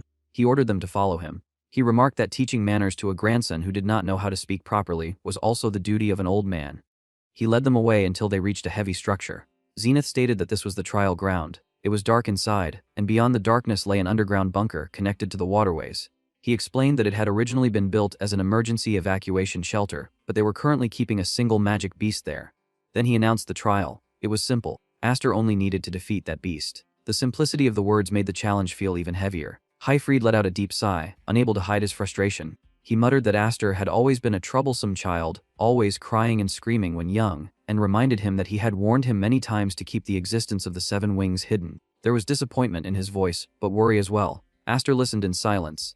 Then he stepped forward, placed his hand on the door, and calmly said that something so conspicuous could not be hidden forever, and that this had been the perfect chance. The heavy door creaked open, and cold darkness spilled outward. Whatever waited beyond was not merely a beast, it was proof. Without hesitation, Aster walked toward it. Hearing his son's determination, Viscount Hyfried called out one last warning, telling him not to lower his guard. Aster answered at once that he was going, then briefly glanced toward Count Maze. The blue-haired noble wore a quiet smile, as though observing everything with calm interest. That faint smile remained in Aster's mind as he descended into the underground bunker. Damp air pressed in around him, heavy and still. The darkness was thick, yet not so complete that he could not see. Then he noticed it. A severed head lay on the ground. Even in the dim light, the sight was unmistakable. At that moment, a cold voice echoed down from above. It casually remarked that the dead man had been given a chance to clear his name as well, but had only cried and screamed until the end, making him unbearable to watch. They were speaking of Duke Roderick's son. The head at Aster's feet belonged to Darius. The same voice continued with faint warning and told Aster not to disappoint them now. The meaning was obvious. This was not merely a trial. It was judgment. Suddenly the ground trembled. From the darkness a gigantic and terrifying beast emerged. It stood before Aster with overwhelming power, and its roar shook the entire underground chamber so violently that the walls themselves seemed ready to crack. Aster tightened his grip on his sword, the blade giving off a faint gleam in the dark. Above him, the declaration came once more, firm and merciless. The trial had begun. As he faced the monster, Aster thought to himself that the rumor had been true after all. Elmheim really did keep a magic beast inside its own mansion, and just this once he found himself feeling sorry for Darius, for being born into a house filled with monsters. Keeping his hand low, Aster faced the beast just as it unleashed a thunderous roar that shook the entire chamber. He calmly prepared himself and began to speak, but before the thought could fully settle, he exploded forward. In a single flash, he shot past the magic beast so fast that the eye could barely follow him. The instant he crossed its body, the monster was cleanly severed into multiple pieces. From above, everyone watching was left speechless. After landing, Aster casually hid his true reaction and lightly remarked that, to him, Sister Kudo was far more frightening than this creature. But the moment he said that, something impossible happened behind him. The beast's mangled body began to move. Piece by piece, the severed flesh pulled itself back together until the monster stood whole again, as if it had never been cut down at all. The instant Aster saw it, disbelief filled his face. He muttered in shock that it made no sense, then realized the truth. This thing was undead. As if to confirm it, the restored monster let out another savage roar. Above, Viscount Hyfried cried out in horror and demanded to know why an undead was being kept beneath the mansion. In response, Zenith A. Elmheim watched with a dark, sinister smile and calmly explained that such creatures were drawn to the smell of death. He said it had wandered down there on its own, expecting fresh corpses to feed on. No matter how many times they cut or burned it, it refused to die, so in the end they captured it, and kept it as the ideal opponent for measuring someone's strength. In the same cold tone, he added that it had also made disposing of bodies much easier. The fat elder nearby was visibly shaken. He protested that even skilled knights struggled to capture an undead, then questioned whether Zenith truly intended to have the Seven Wings boy die for nothing. Zenith's smile only turned colder as he answered without hesitation that, if the boy died, it would simply prove he was nothing but an empty braggart. He added that a winged crest without power was not even worthy of being called decoration. As everyone above continued to watch in silence, Zenith went on with chilling indifference. He said there was no reason to worry, because even if Aster died, they would still find ways to make use of him, and that in truth, such an outcome might be even more convenient. Those words crushed the air. No one replied. Only the blue-haired boy kept watching in silence, thinking to himself that after all that bold talk, Aster had better not die so easily. The focus returned to the battle below. Aster and the beast clashed fiercely, releasing waves of violent energy that spread through the underground chamber. While continuing to strike the monster again and again, Aster analyzed the fight in his head.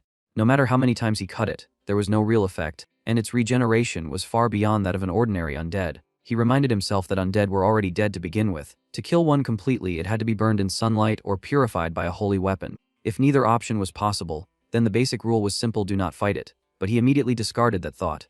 Retreat was impossible here. His eyes hardened. He thought that, if he relied only on ordinary textbook tactics, then there would be no point in calling himself Seven Wings. Even before a nearly immortal enemy, he refused to yield. He had to prove his worth.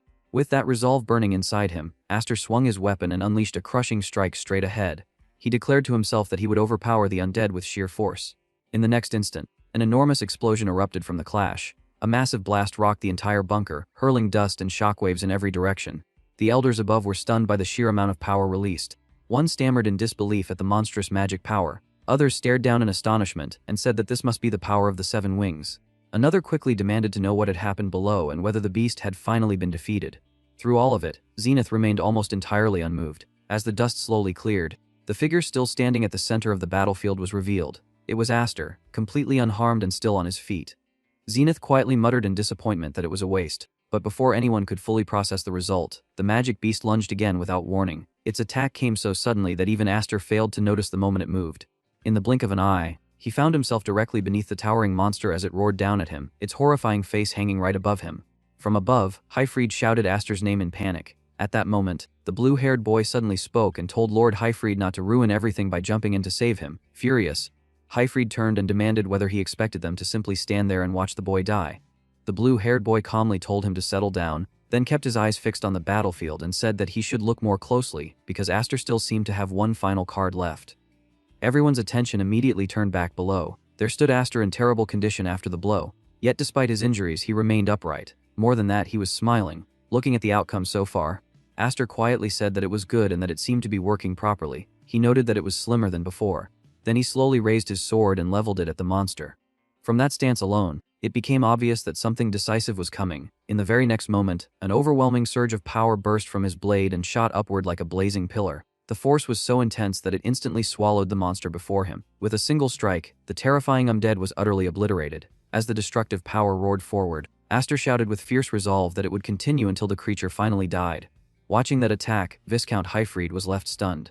As he stared at the technique unfolding below, he began to think that it was the move he had once shown Aster. Memories surfaced in his mind, but the longer he watched, the more he realized it was not the same. In disbelief, he corrected himself and thought that it was something else entirely. The energy from Aster's strike continued to rage violently across the battlefield. Its pressure was so overwhelming that even the elders above felt it clearly. The entire underground chamber began to tremble under the strain. One elder shouted that the place was about to collapse. Another urgently called for the elder lords to move, and panic quickly spread as the destruction threatened to bring the whole structure down. Yet in the middle of that chaos, Zenith A. Elmham remained perfectly calm, quietly observing everything. He finally spoke in a cold, composed voice and said that this, then, was the power of the 7 wings. The yellow-haired man nearby looked completely shaken. His eyes widened as he tried to understand what he had just seen. In a trembling voice, he demanded to know what in the world had happened, then immediately asked what had become of the magic beast. Zenith, who had watched the entire exchange without missing a single detail, calmly gave his analysis. He said that Aster had dragged the undead into a whirlpool of magical power and torn it to pieces. Even his measured words carried a trace of astonishment. After saying that, Zenith fell briefly into thought as he evaluated what he had just witnessed. In his mind, he concluded that it had not even been a refined technique, only raw force driven by the overwhelming quality and volume of magical power one would expect from someone with 7 wings. He then turned to Viscount Highfried and calmly asked whether that outcome had been part of his plan. Highfried shook his head slightly and answered honestly that it had not. He admitted that even he was surprised by how much his son had grown, and both pride and genuine astonishment could be heard in his voice. At that moment, the blue-haired man stepped forward and respectfully asked Zenith whether the test had now been accepted. Zenith looked around at the others present, found no sign of opposition, and calmly declared that no one seemed to have any objections. Hearing that decision, the blue-haired man immediately called upward and loudly told Aster that he had passed, adding that it would be best for him to come up soon. Aster's voice soon answered from below, though with slight awkwardness. He explained that the chain he had used to descend had been destroyed during the battle and asked whether they could lower a rope instead.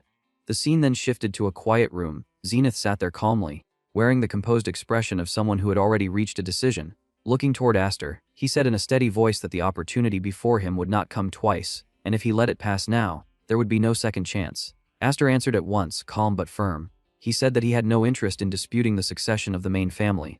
He added that if someone like him lingered around the mansion, his cousins would never rest easy, and that his place was with the Highfrieds. His answer sounded simple and humble, as though he had already accepted where he belonged. But the moment Zenith heard him, the old man began to laugh softly. It was not mockery, but amusement, as though he could see through the calm surface of Aster's words. With a slight smile, he remarked that Aster was pretending to sound humble, then asked whether he truly thought he could hide the ambition burning in his eyes.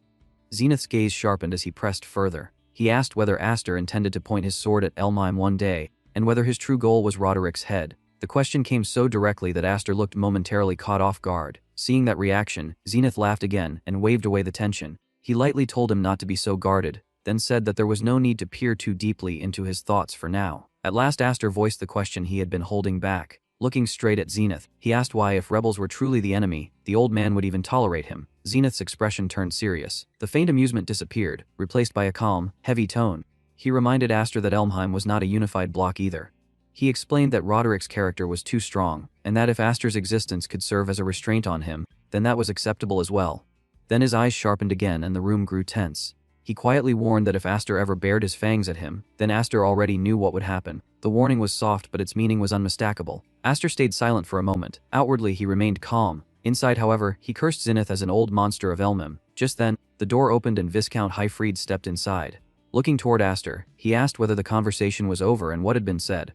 Aster calmly replied that Zenith had offered to bring him into the main family, but that he had refused. The answer stunned Highfried. His eyes widened, and he exclaimed in disbelief, clearly never expecting such a refusal. At the same time, another voice spoke from nearby and remarked that it was a waste, since joining the main family officially would have brought far greater profit. The speaker was the blue-haired man. Aster looked toward him carefully and recognized him as Count Maze. He then asked why Count Maze had made a proposal earlier that seemed to help him. Maze looked slightly puzzled, then casually answered that it was nothing so grand. He said he had merely felt a bit irritated by a brat who seemed too arrogant. Then Maze stepped closer and placed a friendly but confident hand on Aster's shoulder. He said that, regardless, from that day onward Aster had become, both in name and in fact, a son who possessed the 7 wings. With that, he gestured around the room and told Aster to look carefully. As Aster did, he noticed the expressions around him. Most said nothing, but their intentions were plainly visible. Some stared at him with fascination and greed. Others watched with calculation. Many of them were silently thinking that this was what the 7 wings truly meant. A few were openly tempted and inwardly desired that power for themselves. Others were more cautious and darkly concluded that it should be removed before it became a threat.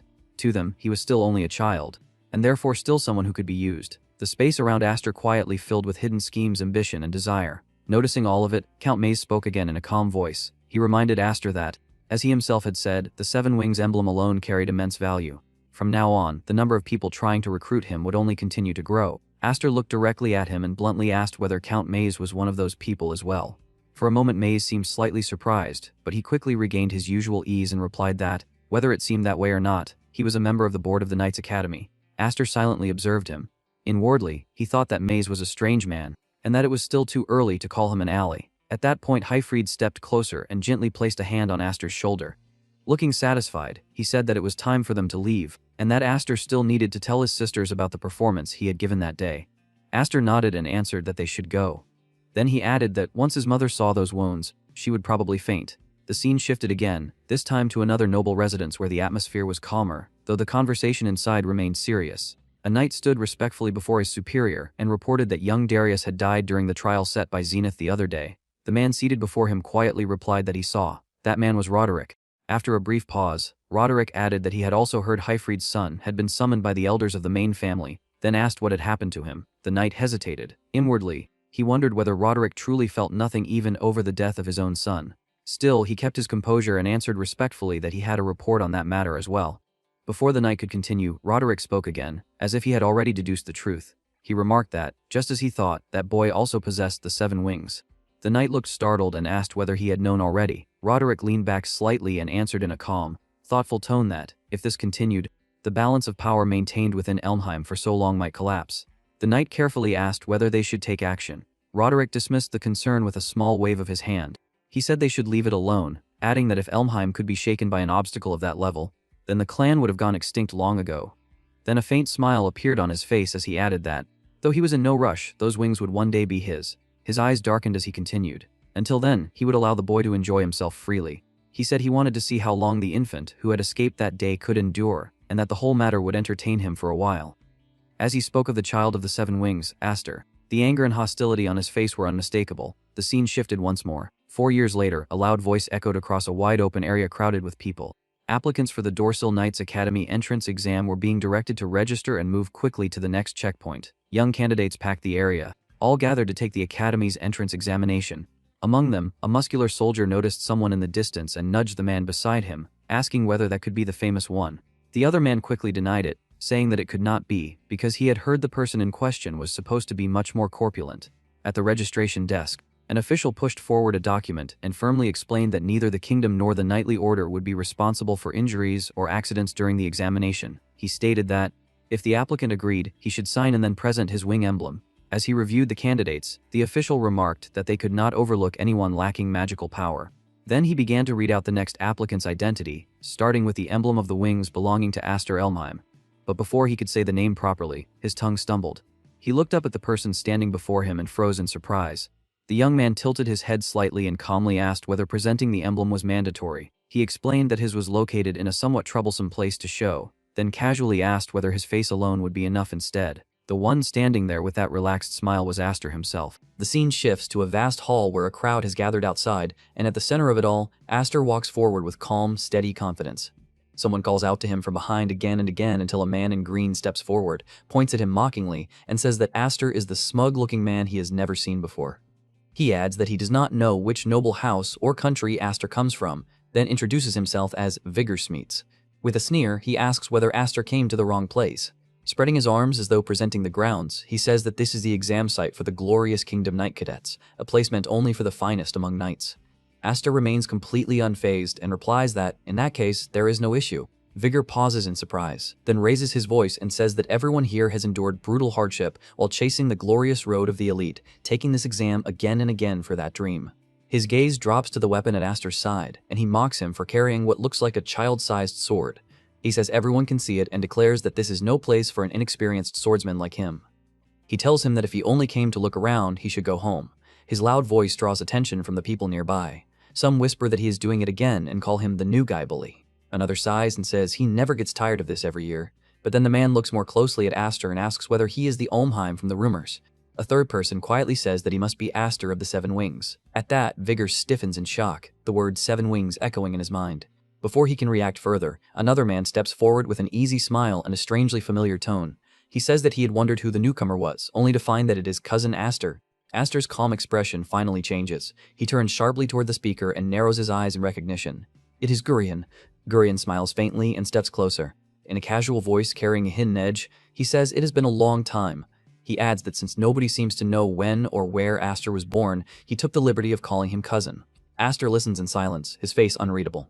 Then he calmly says that it is a shame about Darius. For a brief moment, silence falls, but Gurion's smile does not disappear. Instead, it sharpens. He lightly says that there is no need to worry because a disgrace like Darius deserved to die. He adds that he actually feels relieved now that Darius is gone, since the man had always acted overbearing simply because he was a year older. Gurion says that Darius was a nuisance to him as well. Then his eyes narrow as he looks straight at Aster, and the warmth leaves his voice. He says he does not care whether Aster is called Seven Wings or anything else, but warns him not to underestimate the people of the main house. With that, Gurion turns away. As he leaves, he glances back over his shoulder and says that here, no one is left to protect Aster. The tension remains even after he is gone. One onlooker exhales and says that having 2 people from Elmheim among the examinees means this term's candidates have terrible luck.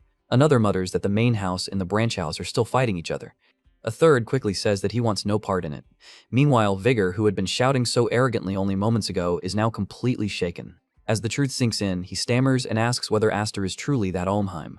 Aster only gives a small, relaxed smile and says that just Aster is fine, senior. The scene then shifts to the first exam site, where a large group of candidates stands assembled beneath a heavy atmosphere of tension.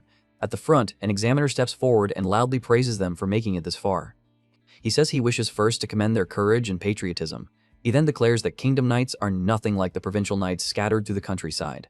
With visible pride, he says that Kingdom Knights serve the king, protect the king, and stand as glorious swords willing to risk their lives for him. He says there is no need for dull or blunt blades, and orders them to treat today's test as a battlefield and prove their true worth. As the speech echoes across the venue, Aster listens in silence. Inwardly, he thinks the words are absurd, yet his eyes remain steady as quiet resolve rises inside him. He realizes that he has finally returned to this place, the road to becoming a Kingdom Knight, a right he had once been denied when he was wingless. For a moment, memories stir within him of the days when he could only stand outside this path and never step onto it. But now, everything is different. Beyond this test lies the world of the strong, a world he could never touch before. His eyes sharpen as one man comes to mind, the figure who still stands at the top of that world, Kingdom Knight General Commander Roderick A. Almheim. Aster's determination hardens. He thinks that Roderick should wait for him, because he will catch up soon. Then he reminds himself that to do that, he must first pass the selection exam. At that moment, the examiner speaks again and announces that the first test will begin. Before he can fully explain it, a sharp whistle cuts through the air. In the next instant, an arrow pierces one of the candidates straight through the head, and the man collapses on the spot. For a heartbeat, silence falls. Then shock tears through the crowd. A cold voice rings out and declares that the first exam is the trial of the arrow tower. The speaker adds that the last one left standing will be the winner. The announcement sends a chill through everyone present, and panic erupts at once. Some candidates look around wildly, unable to understand what is happening. One shouts in fear, asking what they are supposed to do. Another yells that they need to run, or they will all be killed if they stay. Then someone else shouts for everyone to group up, watch each other's backs, and block the arrows. His words snap many of them out of their panic. Several candidates quickly move together, raise their weapons, and desperately try to shield one another from the deadly storm of arrows raining down from above. Chaos spreads across the field as the examinees scramble to survive, forming small groups and fighting to endure the merciless assault. High above the field, the examiner watches the chaos with cold composure. He says that, as expected, the veterans from previous exams know how to respond, but even then the survival rate is only around 30%. He adds that such shallow methods will soon reach their limit. Almost as if to confirm his words, another candidate is struck by an arrow and falls. Still, the examiner remains indifferent. Then his attention settles on a white-haired participant who moves through the storm with effortless precision, deflecting arrows so cleanly that they seem meaningless. Watching him, the examiner says that this is the overwhelming problem-solving ability only those with a wing emblem can display. In sharp contrast, Aster does not move at all. He simply stands in place as though the rain of arrows has nothing to do with him. One candidate stares at him in disbelief and says that the fool must have frozen from fear. Nearby, his cousin coldly thinks that Aster may as well die there and end up like a hedgehog. Then everything changes. Aster calmly draws the small sword everyone had mocked. The instant it leaves its sheath, a fierce power erupts from him. The arrows flying toward him never even reach their target. They are destroyed in midair, erased by the force surrounding him. The people around him are stunned. One of them says in disbelief that he deflected every arrow. Aster stands calmly with a faint smile and tells them to send everything at him. His body continues to release overwhelming power, and every projectile aimed his way is repelled before it can get close. Someone nearby exclaims that he is a monster because not even arrows can approach him. Even the examiner is shaken. He realizes that Aster is spinning the magic he released to create air currents, and he is forced to admit that the control is extraordinary. Amid it all, Aster quietly reflects that it feels as though he is wrapped inside a storm. The force pouring from him is so intense that those nearby struggle just to endure its presence. After a while, someone hesitantly asks whether it has ended.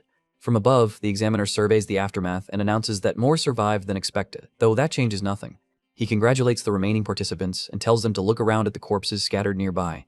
He declares that those still standing have passed the first test, then orders them to move immediately to the next one and follow him. As the survivors absorb the weight of what just happened, Vigor Smeets looks around with fear and awe and remarks that the instructor is terrifying for unleashing such a relentless storm of arrows on them. Aster casually asks whether he is already exhausted, calling him Major. Vigor turns to him in confusion and asks why Aster does not look tired at all. From above, the examiner continues observing Aster and is astonished that he released so much magic without showing the slightest fatigue. In his mind, he calls Aster Elmheim, bearer of the 7 wings, and thinks that he must prove his courage in the next trial. Elsewhere, Gurion is also watching Aster. As he stares at him, he recalls someone firmly telling him that he understands what must be done, and that he must stop Aster from ever becoming a knight of the realm for the future of Elmheim. Remembering those words, Gurion's expression darkens with anger. Soon after, the scene shifts outside as everyone gathers for the next stage. An inspector steps forward and announces that, to ensure fairness, everyone will use the same sword in the next test. Before it begins, all participants must hand over their own weapons. One participant grumbles that this is troublesome. Aster, who has been listening quietly, asks whether it was different before. Vigor explains that the swords used by middle-class knights are not all that different, but Aster's sword is another matter. Other nearby knights overhear the exchange. Aster glances down at his sword and says that he understands. At that moment, Gurion approaches with a smug expression and remarks that, as expected of his cousin, he has already tamed his servants. Aster does not even look at him. He ignores him completely. Vigor, irritated, fires back and demands to know who Gurion is calling a servant. Gurion looks at him with contempt and says that he is merely the heir to Baron Smeets' house, a low-ranking noble from some forgotten village. He warns that if he chooses the wrong person to wag his tail at, he may come to regret it. Despite his anger, Vigor immediately changes his tone and begins flattering Gurion, insisting that he has nothing to do with Aster. Aster watches the whole exchange in silence and says nothing. Gurion then turns and leaves with his group, and Vigor quickly follows after him. Not long after, the examiner raises his voice and explains the second trial. He says that it will be a mock battle of attack and defense. The participants will be divided into 3 teams and compete over bases inside the forest. A base will be captured when a team raises its own flag on that base's pole. He adds that the team to secure 2 or more bases before the sunset bell rings will win. He further explains that destroying, stealing, or disabling the flags is strictly forbidden, but beyond that there are no restrictions.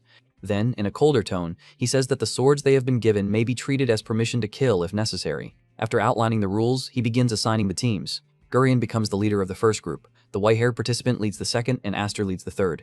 Each stands at the head of his team, ready for the coming battle. In his assigned area, Aster calmly studies the situation and says that the match will begin when the smoke signal rises. There are 3 flags, 1 for each faction, and victory requires capturing 2 or more bases, including one's own. Vigor, who ended up on Aster's team, speaks with a serious look and says that this means only 1 team out of the 3 will pass. Aster calmly replies that this is true, but asks whether that is really something to fear. Another participant nervously says that this means they may have to fight Elmheim. A third adds hesitantly that this is troubling. As Aster listens to their anxious voices, he quietly tries to understand their hesitation. Before he can respond, Vigor suddenly raises his voice and openly admits that they are afraid. He says they are terrified of going against Elmheim because their enemy is the young master of its main house.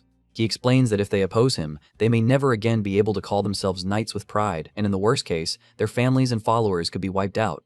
That is why no one wants to make Elmheim an enemy. After hearing all this, Aster picks up the blue flag and directly asks whether they intend to abandon the test. Vigor answers without hesitation that there will always be another chance, and that it is better to retreat now than ruin their lives forever. He says that Aster cannot understand what it feels like to be among the weak. Those words sink deep into Aster as he suddenly breaks into a run. He thinks that he never expected to be isolated in a team battle, yet he understands them. He reminds himself that he had forgotten what Elmheim means to ordinary knights. It is a tyrannical family they can never resist, and Gurion stands as the symbol of that terror. Even as he moves deeper into the forest, his teammates' words keep echoing in his mind, telling him that he cannot understand the feelings of the weak. Thinking it over, Aster quietly realizes that, in another way, he is not so different from them. Still, something feels wrong. The forest is too quiet. He wonders whether no one has started fighting yet. Without slowing down, Aster races straight toward the red flag. As Aster races through the forest, he wonders whether the others are simply moving cautiously. Then a voice calls out from ahead in amused surprise, saying that he really came alone. Aster stops. Waiting for him is the white-haired participant who stood out in the first test. The man calmly says that everything has gone just as he expected. He holds his flag in hand, and Aster immediately realizes that this must be why he stayed near his own base. The white-haired man looks straight at him, says that he was starting to get bored, then suddenly tosses his yellow flag into the air and boldly tells Aster to fight him.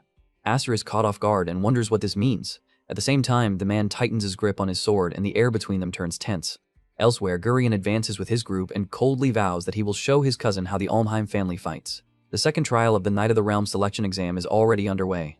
The 20 participants have been split into 3 teams, and the rule is simple. The team that controls 2 or more bases by the end of the test wins. In other words, passing requires planting one's own team flag on enemy bases. In the middle of the battle, Aster steps forward and directly asks why his opponent, who should belong to the yellow team, is raising a red flag instead. The white-haired man calmly replies that the reason is simple. He has formed an alliance with Almheim. As he says this, he begins releasing sword energy, and the atmosphere immediately sharpens. At that moment, an observer reveals his identity. He says that the man is Christopher Nolan, eldest son of the Nolan family, the house famed as the founders of court fencing. He bears the 5-wing emblem. Though he was overshadowed by the 7-wing participant in the first test, only 2 people passed the arrow tower without even changing their expressions, and those 2 were Aster and Nolan. The observer adds that both are exceptional talents from Caballero with tremendous potential, and remarks that it is unfortunate such promising figures have been forced to face one another here. After hearing about the alliance, Aster immediately asks whether this is a secret pact and whether Christopher truly understands that only one team can win in the end. Christopher calmly blocks Aster's attack and says that he knows that perfectly well. He explains that since Almheim stands on his side, he has already decided that the main house will be the one to win. He adds that, by now, his teammates should already be moving with Almheim to attack Aster's base. At once, danger flashes through Aster's mind. He realizes that this is bad, because Smeets and the others are in serious danger. He presses Christopher again and asks whether Gurion threatened him, asking what would happen if he dared oppose Almheim. Christopher advances without hesitation and replies that no one willingly steps in front of a moving carriage once they know it will crush them. He says that chivalric nobility exists within a rigid hierarchy, and that such submission is simply part of the natural order. As he speaks, he unleashes a powerful strike and declares that this too is the proper conduct of nobles. Aster struggles to block the attack, but the pressure keeps rising. In the next instant, his sword suddenly shatters. Looking at the broken blade, Aster realizes at once that something is wrong. He thinks that the sword is definitely strange, and begins to suspect that he was deliberately given defective weapon for this exam. Christopher does not let up. He presses forward and confidently says that there is no need to worry, because their match will remain nothing more than a gentleman's duel. He adds that he dislikes the people of Almheim, especially those who try too hard to stand out, and contemptuously mocks Aster while continuing to attack. By now, Aster's sword has been completely broken, and Christopher keeps pressing him without giving him room to recover. Yet Aster quickly regains his composure. Grabbing the broken fragment, he pours energy into it and launches a sudden counterattack. The strike flies toward Christopher with enough force to catch him off guard. Christopher manages to block it, but only barely. In that brief opening, he notices something unexpected. Aster has already turned and started running. Christopher shouts after him and demands to know whether he is truly fleeing, telling him to wait. Aster does not stop. As he moves away, he says that they will settle their fight later, because right now there is someone else he must deal with first. His calm voice makes it clear that he is not retreating out of fear, but because he has chosen his real target, his cousin. Christopher smiles and mocks him, asking whether he got scared and saying that he does not even deserve to be called a gentleman. After that, Christopher picks up the broken sword left on the ground and examines it. He questions what kind of blade it is and notes that, even for a cheap sword, its quality is far too poor. As he studies it, he realizes that something is clearly abnormal. Then he runs a hand through his hair, understands the truth, and quietly says that he sees now that this is Almheim's work. Slightly irritated, he remarks that it is a very unpleasant way to ruin the atmosphere.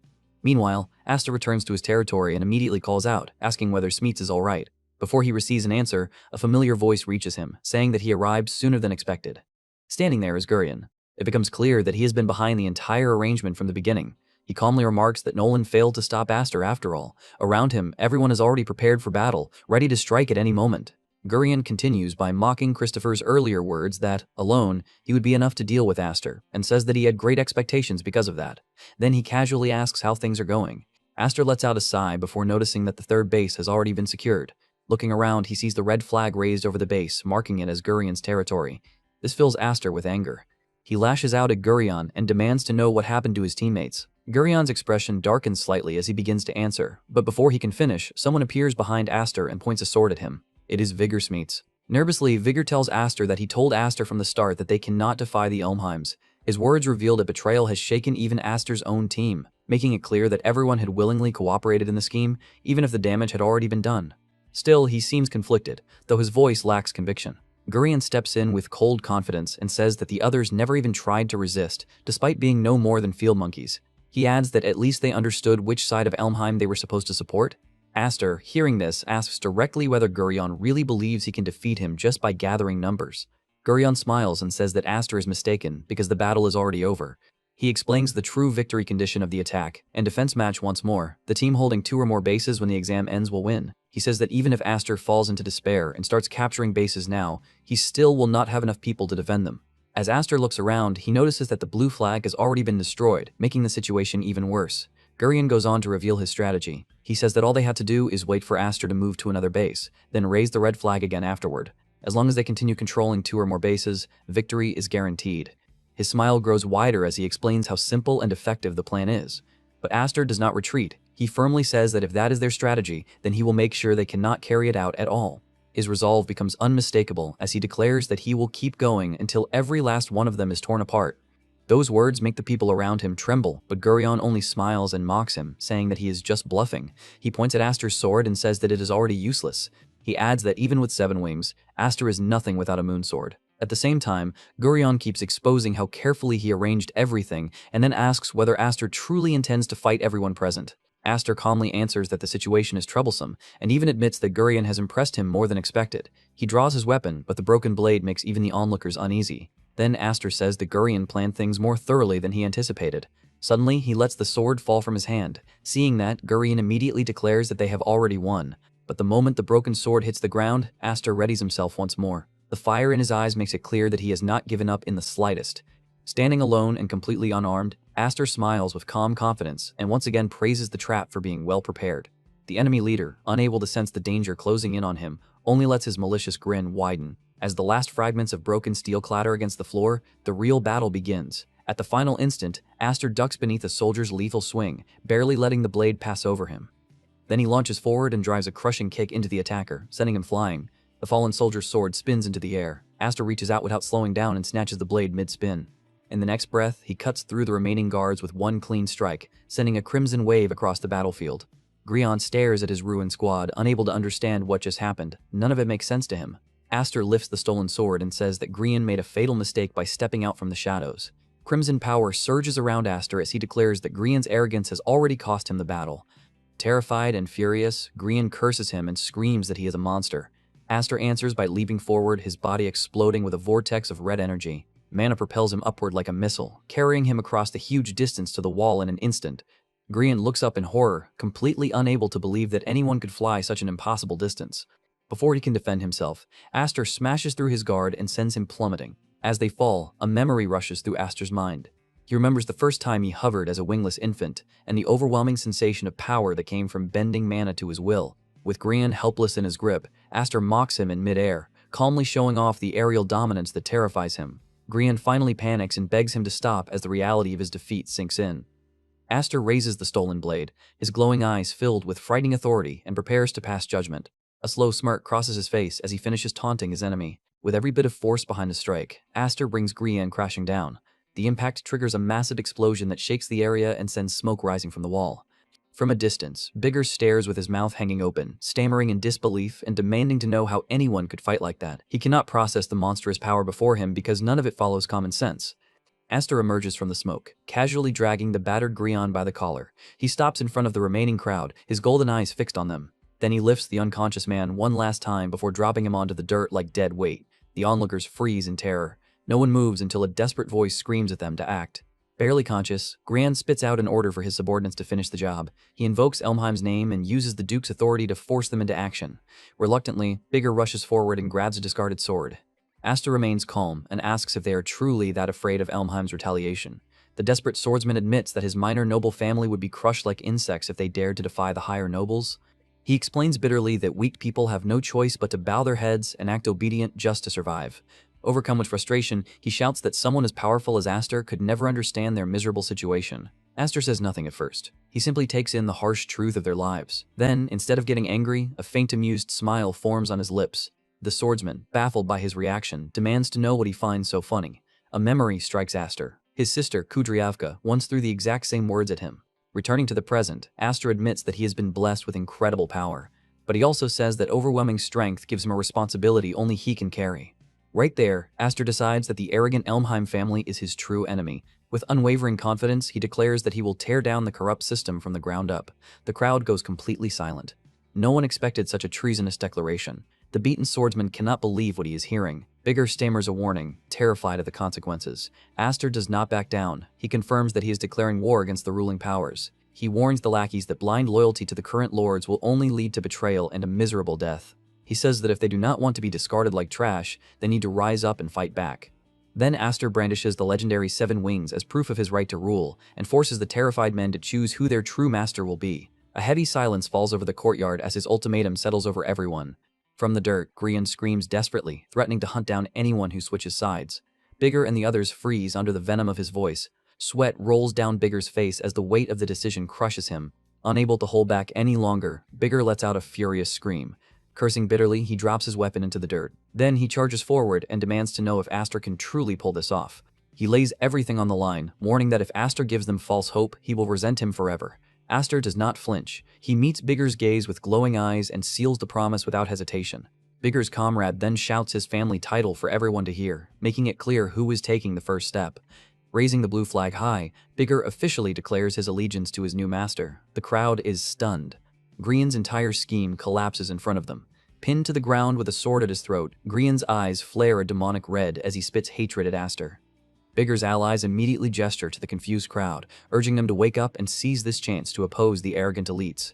With Aster standing quietly behind him, Bigger loudly declares his loyalty to the 7 wings. Nervous murmurs ripple through the examinees as they realize how outrageous this rebellion has become. Aster watches the chaos unfold and quietly calculates his next move. Gaining 1 noble is not enough. If he truly wants to dismantle Elmheim's empire, he needs an entire army. Across the ruined arena, Grian remains in the dirt, humiliated and broken by defeat. A silver-haired teammate cautiously approaches and offers him a hand. Grian violently swats it away, spitting venom at the people who tried to help him. His bruised face twists with hatred. He is terrified of what the main family will do if he allows a branch family upstart to win. As anger consumes him, a gruesome memory flashes through his mind, showing a severed arm and glowing red eyes, a brutal reminder of his brother's failure. Clutching his hand, Grian vows to survive. He refuses to accept such a pathetic ending. Just then, heady footsteps approach him, followed by a mocking voice. Grian snaps his head up, furious at being spoken down to. Standing before him is Nolan, the calm swordsman whose presence immediately draws out Grian's rage. Grian points a trembling finger toward Aster in the distance, furiously gesturing at Nolan as if he were a weapon that failed to eliminate the target. A twisted smirk spreads across Grian's battered face as he clings to what he believes is his final trump card. Even the spectators cannot deny that Nolan's swordsmanship may be the deadliest force in the arena. Like a rabid dog, Grian orders Nolan to cut Aster into pieces, but before his command can settle, a red cloth smacks him violently in the face. Nolan stands unmoved, his arms still extended after casually throwing the flag back to its owner. With a cold glare, he says that these cowardly tactics violate his code of chivalry. Then he turns away from Grian and officially cuts ties with him. The surrounding students stare in disbelief as the strongest fighter on the field openly abandons the main family. Nolan draws his sword with a sharp metallic ring and turns his focus to Aster. He demands that they finally settle their battle properly. Aster does not flinch. Dark energy glows in his eyes as he steps forward to accept the challenge. Nolan grips his sword tightly and stakes his family's legendary reputation on this clash. It becomes a battle of ideals, the refined swordsmanship of the Nolan bloodline against the mythical power of the 7 wings. Golden aura erupts around Nolan's blade, making the air tremble beneath the pressure of his mana. He lunges forward with explosive speed and releases a devastating wave of light, determined to prove his superiority.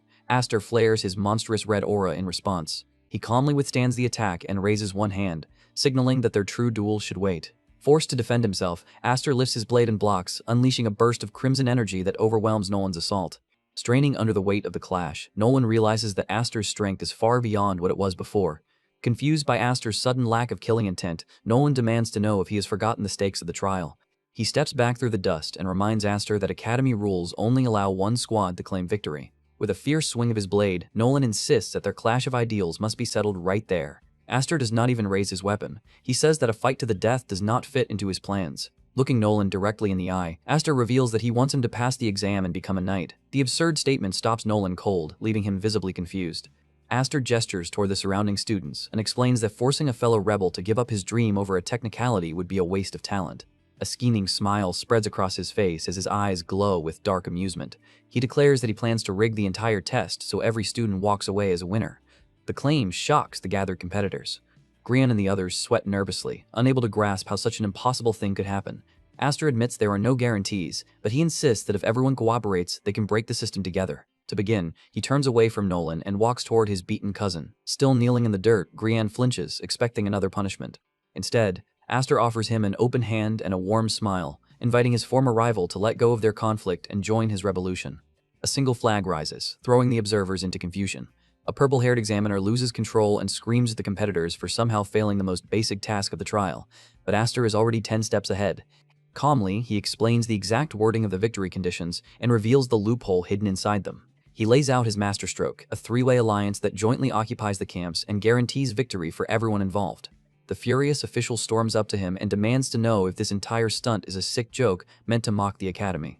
Behind Aster, Grian and the other recruits start sweating, their fragile confidence cracking under the examiner's anger. The official leans in with pure intimidation and tries to trap Aster with a hypothetical question. He asks if a true soldier would simply shake hands with a target he had been ordered to destroy. Aster answers without hesitation, using cold and practical logic. He says that a smart commander knows when an enemy is worth more alive than dead. Even as the examiner glares at the Defiance student, his rigid belief in perfectly obedient, faceless knights keeps him rooted in place. Refusing to bend, the purple-haired official snaps that a mere recruit has no right to make strategic decisions on that scale. Aster does not retreat even a step. Instead, he boldly dares the examiner to disqualify them, pointing out that punishing students who followed the written rules would be nothing more than an abuse of authority. The official flinches at that, caught completely off guard by Aster's flawless logic. Seeing his hesitation, Aster pushes harder, leaning in as if to deliver the final strike against the Academy's authority. He calmly reminds the examiners that the powerful noble families backing many of these recruits would not quietly accept a mass disqualification. Trapped between Academy rules, political pressure, and the threat of noble outrage, the official can only grit his teeth in defeat. An hour later, the chaos settles into suffocating silence. The recruits wait in a tense room, each of them stewing in uncertainty. The quiet feels unbearable, broken only by Bigger Smate's restless tapping as his anxiety finally catches up with him. While Bigger worries that they might all be disqualified after all, Aster simply shrugs, completely calm despite the looming threat. To him, the delay itself is already proof that his gamble worked. If the Academy could have rejected them outright, it would have done so immediately. Across the room, Grian sits with his arms crossed, clearly losing patience with the agonizing wait. Bigger leans closer to Aster and quietly wonders how he managed to drag such a stubborn noble into their scheme. A knowing smirk appears on Aster's face, hinting at a hidden manipulation he has no intention of explaining yet. Before he can say anything, the heavy double doors are thrown open, shattering the tense silence. Both boys turn at once, instantly alert as the moment of judgment arrives. Principal Mimer himself steps through the doorway, arriving personally to deliver the final verdict on their unprecedented rebellion. The examination hall goes still as an unseen proctor commands everyone's attention for the announcement. A stern examiner steps beside Principal Mimir and orders the candidates to remain silent. Bigger leans over his desk, squinting at the legendary figure before them. Aster quickly hushes him and warns him not to underestimate the old man just because he appears ordinary.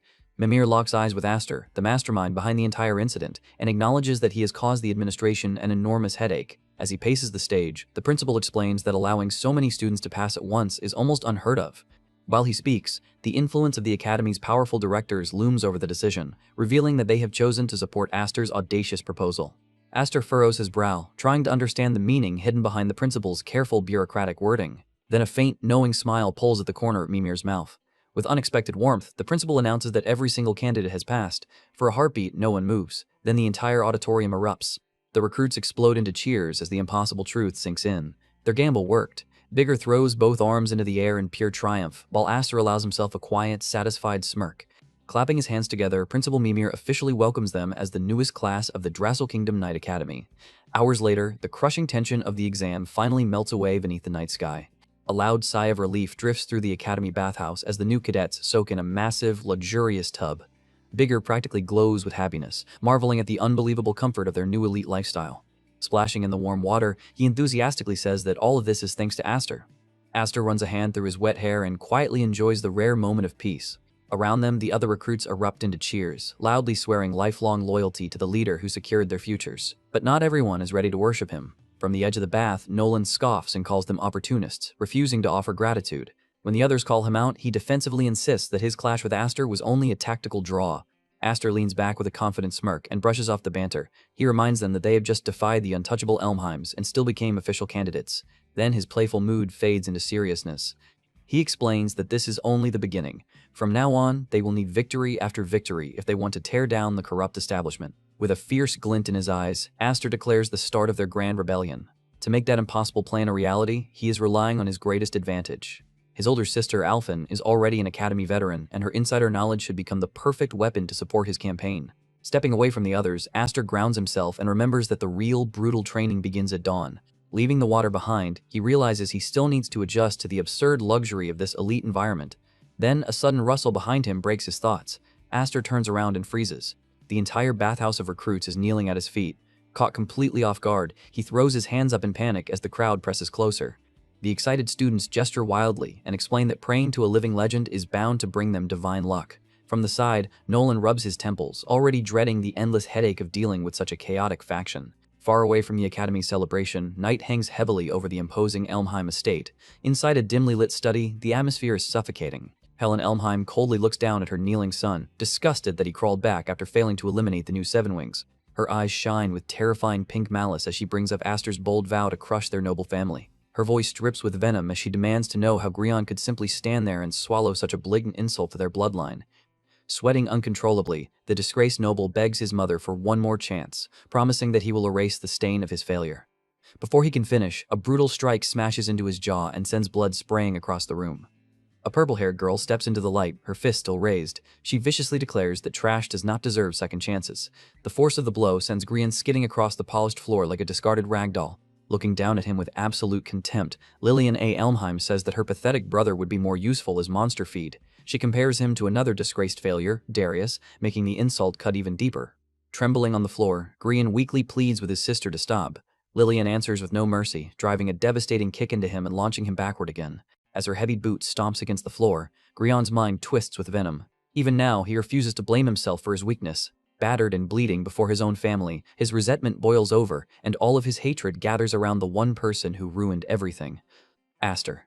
The memory strikes Grion like another blow, dragging him back to the moment Aster offered him a sinister deal. Back then, Grion had been confused and defensive as Aster preyed on his deepest fear, the wrath of the main family's great lord. Aster's glowing yellow eyes seemed to pierce straight through him as he laid out the truth. Returning empty-handed would mean certain death. Then, a splatter of fresh blood pulled Grion's attention away. The severed head of his brother Darius was revealed before him, and the gruesome sight shattered the last of his resolve. Aster used that horror to break him completely. Leaning close, Aster placed a heavy hand on Grion's shoulder and spoke of Darius's horrific final moments. With chilling malice, he laid out the terms. Grion would turn a blind eye to the plot Aster was preparing, or he would become the next decapitated warning. Cornered and paralyzed by terror, Grion had no choice but to swallow his pride and accept the bargain. Back in the Elmheim estate, Lillian's assault is suddenly stopped by a commanding voice. Bruised and weeping pathetically on the floor, Grion looks up and recognizes his savior, his older brother, Julius A. Elmheim sits arrogantly on a lavish chair, casually speaking about the bonds of blood while resting one hand on a woman's head. On his lap is none other than Alphen, Aster's sister. A metal mask binds her face, forcing her into submission. Julius tightens his grip on her skull and mocks her. She remains completely silent, but her glowing blue eyes burn with suppressed rage. Across the grand room, Helen traces her fingers over the Elmheim family crest, reflecting on the absolute authority their bloodline has held over the knights for generations. Her gaze darkens with a sinister pink glow as she acknowledges that Aster's rise as the new Seven Wings is a threat that must be extinguished. Turning her back to her children, Helen issues a chilling command. With a sharp gesture, she says they must remind the Academy exactly who holds power. A sadistic grin spreads across Lillian's face as her eyes flare with toxic pink light, eager to prove that the Elmheims are not mere figureheads. Julius matches her bloodlust, his demonic red gaze burning as he vows to unleash a brutal display of pure violence. The next morning, in the Academy's outdoor courtyard, the new cadets are thrown straight into a grueling physical evaluation. Over the clash of steel, an unseen instructor barks that every recruit there was handpicked to join the glorious Royal Knights. An ideal image of a fully armored warrior flashes through their minds as the teacher explains the unmatched combat strategy required to wear that cape. But reaching such an elite level is no easy task. Bigger strains every muscle in his body, trying to channel his green aura into a proper strike. The moment his attack hits the blackstone target, the impact sends brutal feedback through his arms and completely shatters his magic. Sweat pours down his face as he curses under his breath, forced to realize how enormous the skill gap truly is. The instructor breaks down the Academy's strict 6-tier ranking system, explaining that only the most capable students will earn the right to learn advanced techniques. He warns that relying only on physical swordplay makes a knight third-rate, while relying only on magic raises them no higher than second-rate. Then the true standard is revealed as Aster steps forward, his blade already wrapped in a dense, crackling red aura. The instructor passionately declares that continuous growth is the only path to freedom. Aster swings. A colossal wave of power tears forward, shocking everyone present. The force of the strike leaves both the class and the teacher staring in disbelief. Aster stands perfectly calm, his weapon resting easily at his side after effortlessly cutting the supposedly indestructible target in two. The stone's smooth, glowing purple cross-section proves just how flawless his technique is. An impressed shout rises from the staff. Thrilled by the display, the instructor cheerfully announces that Aster's impossible strike will now serve as the new baseline for everyone else. The recruits respond with collective groans of despair.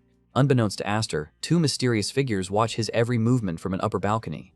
Looking down at the courtyard, the high-ranking observers quietly discuss the rumored prodigy known as Seven Wings. They can hardly believe what they are seeing. Cutting through a golem-grade magic iron pillar with such effortless precision proves that Aster is undeniably special. Even so, the dark-haired observer warns that if the boy becomes complacent with his current strength, he will be swallowed whole. As they continue watching from above, the chilling thought of the Academy's true apex predators rises between them, the ruthless dragons.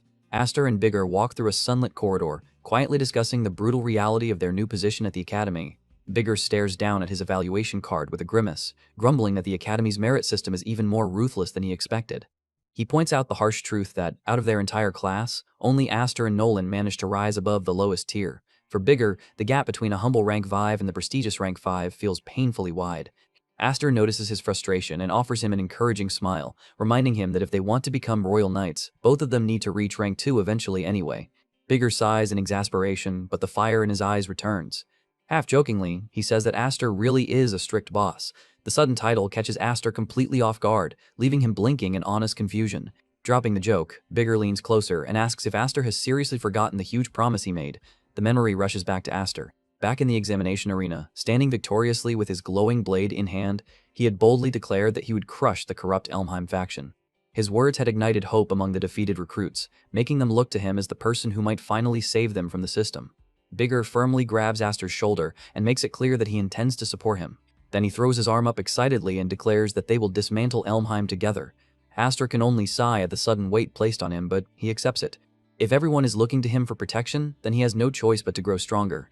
Gripping his rank card tightly, Aster makes a quiet vow to himself. To destroy the corrupt establishment, he needs power on an entirely different level. But before any grand rebellion can begin, Bigger's stomach growls loudly, reminding both of them that they still need food if they want to survive the afternoon training. When they reach the dining hall, they find the entrance blocked by a crowd of anxious cadets. The gathered students murmur nervously, wondering what is happening inside. As Aster and Bigger push through, panic spreads through the crowd. Several cadets immediately recognize Aster and warn him that Elmheim is rampaging inside. A blonde aristocrat casually chews on bread while looking down at them with a mocking smile. The moment he acknowledges Aster's arrival, the tension in the hallway spikes. The arrogant noble taunts Aster for arriving late and says that they already started the feast without him.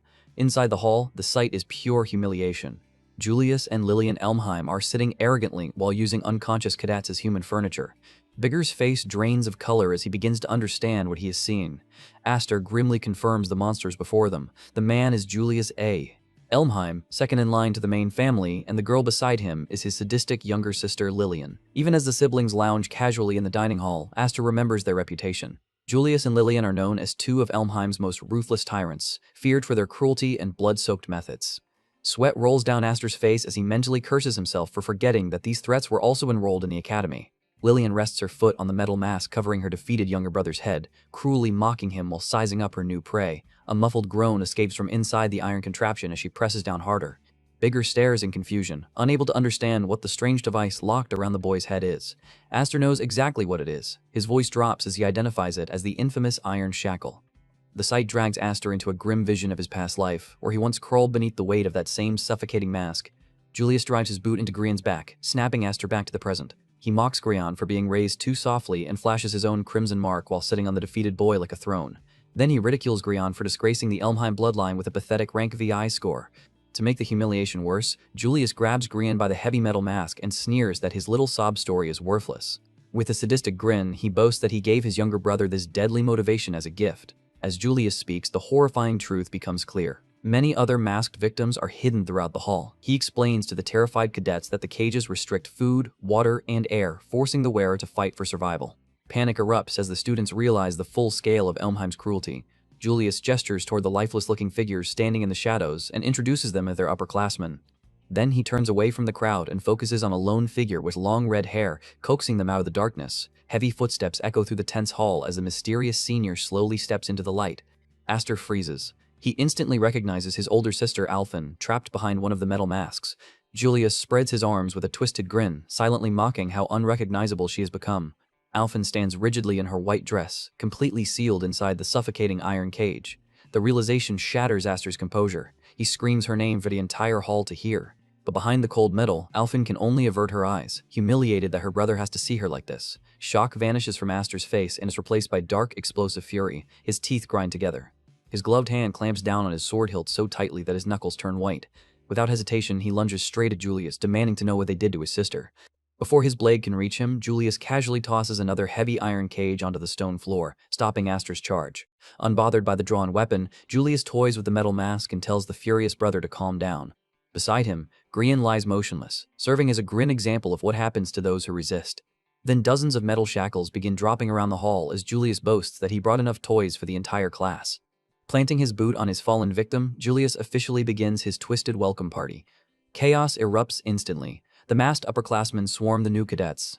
From the sidelines, Julius watches with glowing eyes and sadistic delight as he offers his brainwashed hounds a twisted reward. He commands them to place a metal cage on every survivor and drag them to his feet.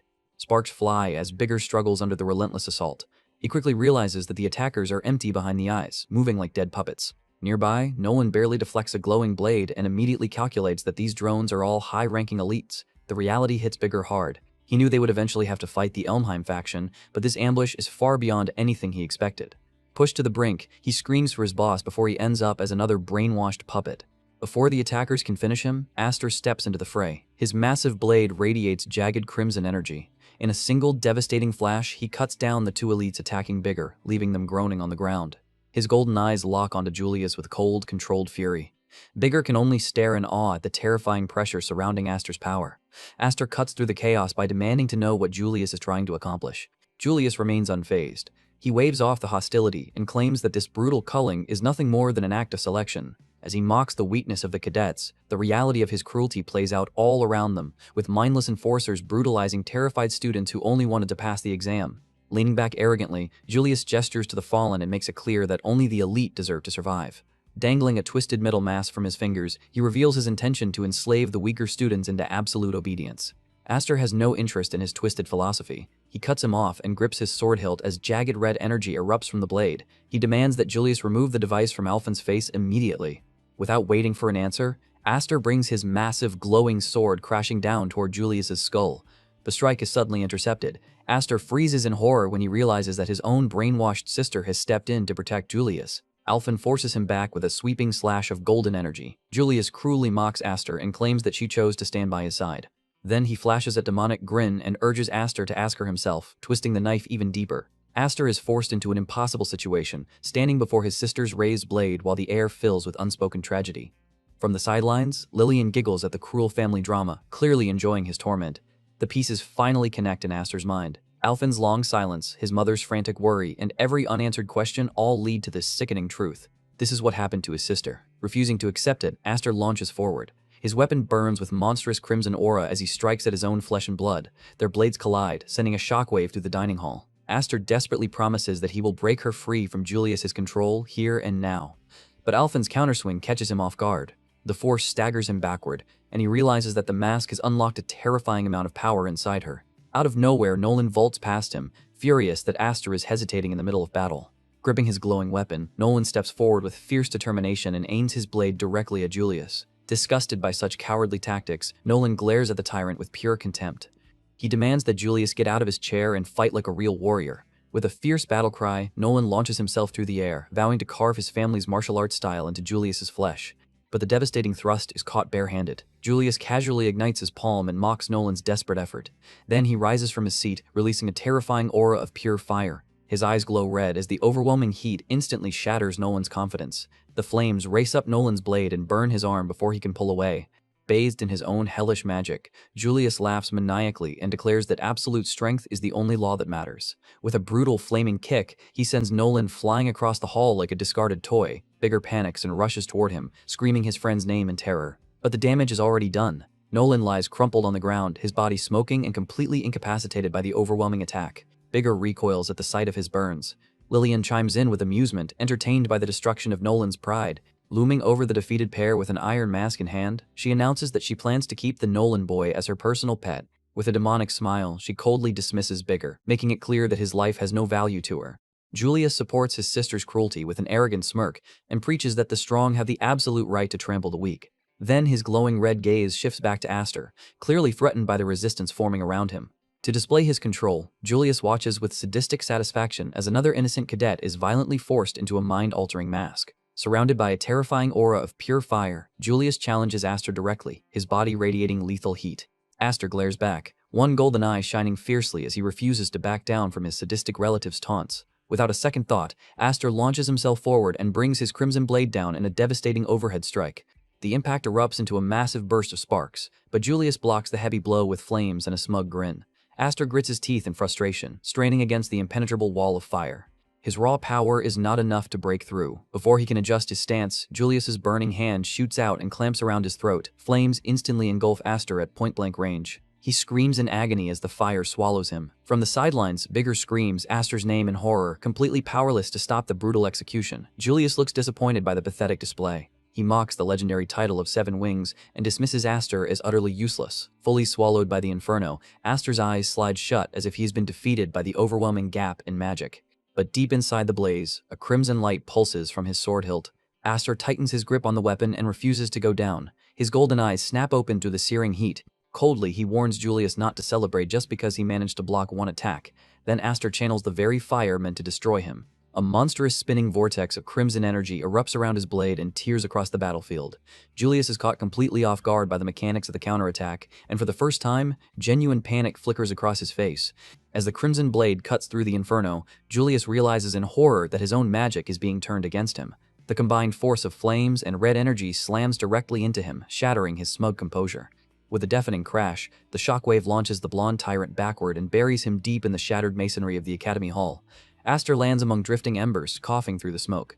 Then he casually says that he missed Julius's earlier speech. His sword still radiates terrifying power as he steps forward and dismisses every arrogant word his cousin had spoken. Standing over the broken battlefield, Aster coldly dares Julius to speak again. Shadows cover his face as he delivers one final merciless insult, declaring that garbage has no right to talk. Massaging the burn marks around his neck, Aster's eerie golden eyes pierce through the dust as he mockingly asks if the fight is already over. Smythe desperately tried to support the badly wounded Nolan. Around them, the cafeteria had been reduced to rubble by Aster's overwhelming strike. Julius lay motionless on the shattered floor, appearing utterly defeated.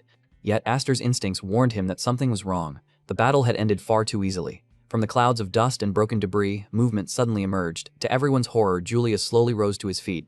A twisted grin spread across his face as he casually brushed the dust from his clothes, looking as though he had merely stumbled rather than suffered a devastating attack. Not a single injury could be seen on him. Smythe stared in complete disbelief. He thought that such a catastrophic blow should have erased Julius entirely. Meanwhile, Lillian burst into laughter, clearly entertained by the chaos. She mockingly ridiculed her own brother, sarcastically remarking that his performance was pathetic considering all the confidence he had displayed earlier. Ignoring his sister completely, Julius picked up his sword.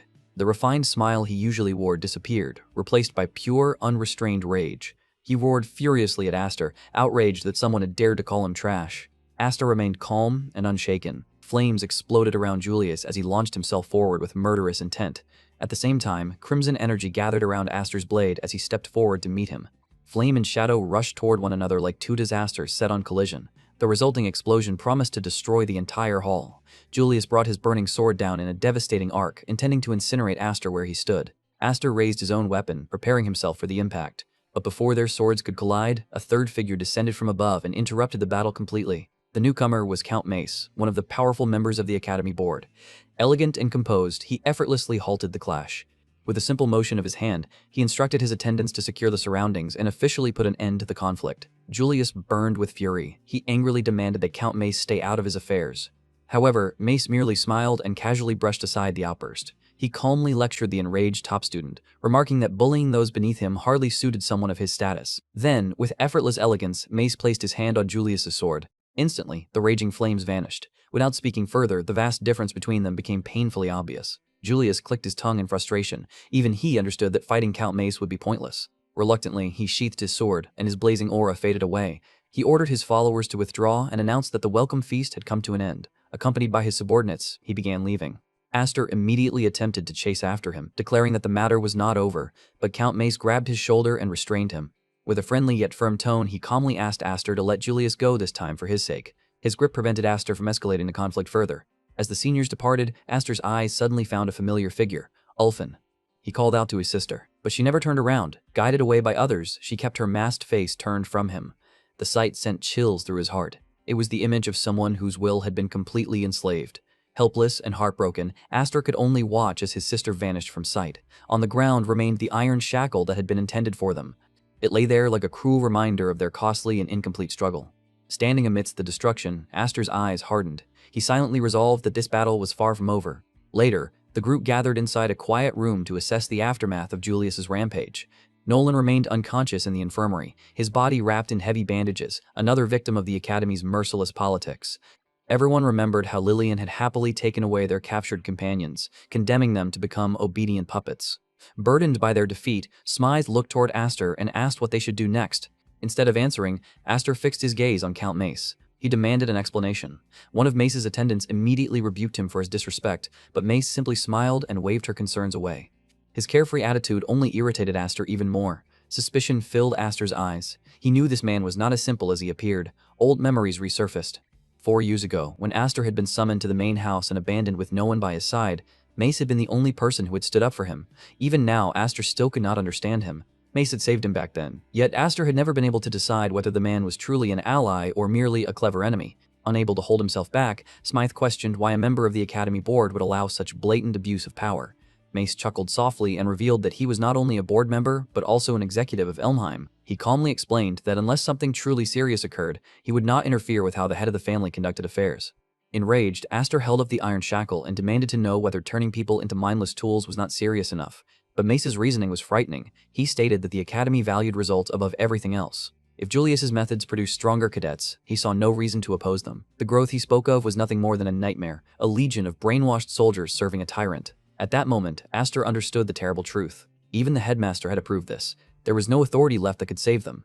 Mace then warned Aster not to attempt rescuing his friends. His eyes sharpened as he reminded him that the main house was observing his every move. The message was obvious. The entire Elmheim family possessed overwhelming power. Expelling him would be effortless. Aster lowered his head beneath the crushing weight of reality. He was cornered, yet abandoning his friends had never been an option. His eyes settled upon the iron shackle. His determination never wavered. He explained that this was not about justice or righteousness. He personally knew what those shackles did. They stole freedom, they robbed people of their voices, they eroded the desire to resist.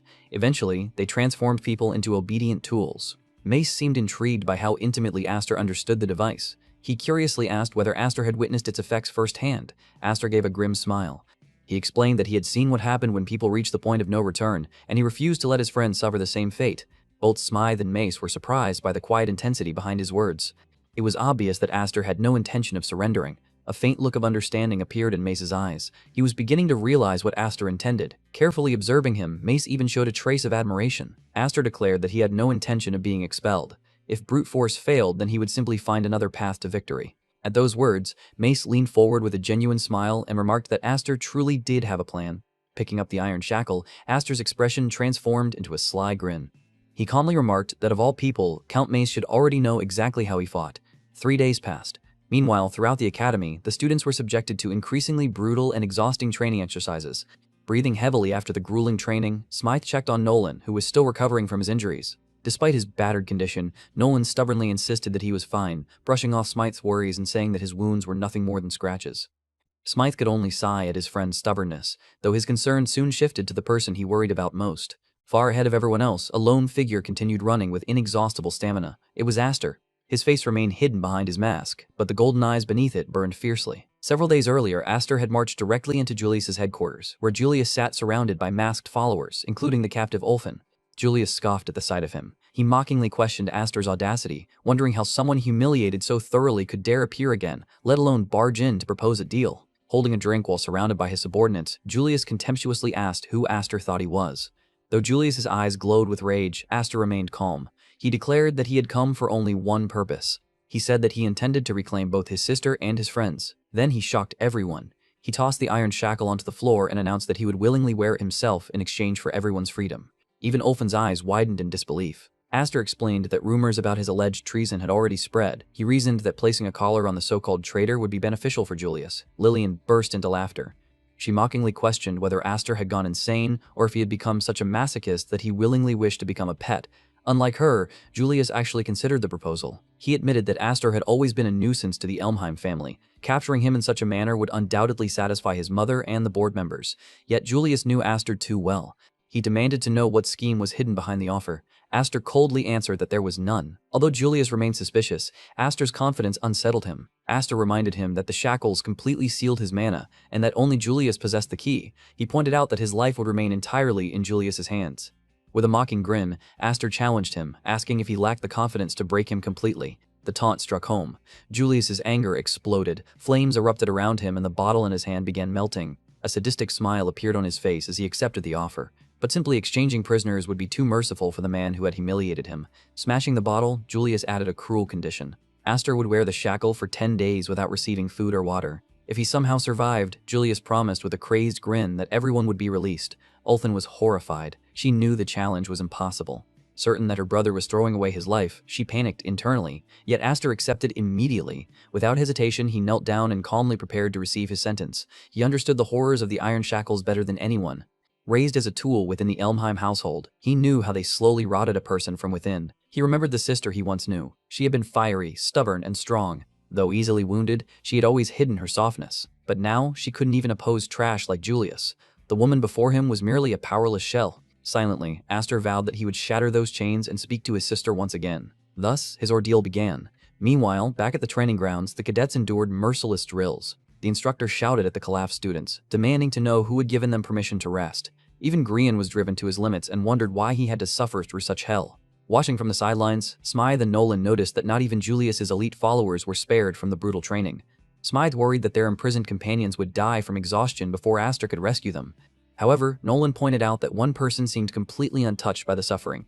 Smythe looked over and stared in disbelief. Days had passed, yet Aster continued running without showing the slightest sign of fatigue. Nolan analyzed the situation rationally. He explained that ordinary people could only survive 3 or 4 days without food or water. A week was already pushing human limits, and only if they avoided activity. But Aster wasn't resting. He had been forced to spar, carry heavy loads, and swim endlessly while undergoing brutal physical training. By every logical measure, he should have collapsed long ago, and yet his pace never slowed. Nolan remembered an old rumor about the legendary 7-winged child. He recalled that the story claimed the abandoned infant had crawled alone across a snow-covered mountain for kilometers before being found. He remarked that if such a story were true, then it would prove the child possessed an almost supernatural desire to survive. Smythe dismissed it as nothing more than an exaggerated tale. Meanwhile, conditions in the underground prison were even worse. Lillian arrived with a smile, mockingly referring to the occasion as feeding time for the sewer rats. With a snap of her fingers, magic activated and the restraints over the captives' mouths opened. Their meal consisted of only a single slice of cheese and 1 cup of water. One prisoner broke down, crying that he had reached his limit and abyss treatment would kill them. Grian pitifully begged his sister Lillian for proper food. In response, Lillian cruelly crushed his plate beneath her boot, reducing the meal to mush. With a sneer, she remarked that he should have simply said he didn't want it rather than waste food. She then reminded everyone that someone else was suffering far more than they were. Deep within the darkness, Aster sat alone, silently enduring his punishment. Above him, Julius enjoyed a luxurious meal, tearing into a juicy steak while observing his cousin's suffering from a balcony. Turning toward Ophine, who sat beside him against her will, Julius mockingly suggested that she should cheer for her admirable younger brother. With a demonic grin, he cruelly implied that perhaps she could no longer even face him. Laughing loudly, he mocked the fact that Aster had fallen into such misery because of her. The psychological torture worked. Ophine trembled violently, whispering her brother's name while drowning in guilt and helplessness. Even Julius found himself confused. He had assumed Aster had some hidden trick. But days had passed, and Aster had done nothing. He neither resisted nor attempted escape. He simply endured. Julius wondered if his cousin truly intended to survive all 10 days through sheer stubbornness. A wicked smile appeared on his face. He decided that was fine. He would simply sit back and enjoy the show while waiting to see when Aster's pride would finally break. What Julius didn't understand was that Aster's determination was born from something much greater than pride. Even in the darkness, his golden eyes still burned with unwavering resolve. Elsewhere, a lecture on mana was underway. An instructor explained that infusing mana into a blade transformed it into a razor-sharp weapon, while spreading it through the body created armor stronger than steel. He stated that mana was flexible and changed according to the user's will. At times, mana could become legs, granting speed faster than a galloping horse. At other times, it could become eyes, allowing one to perceive an enemy's movements before they occurred. During a training exercise, one student left himself exposed, and 2 opponents rushed in to finish him. The instructor explained that mana could also become a decisive trump card capable of changing the entire battlefield. At that moment, Aster unleashed his power.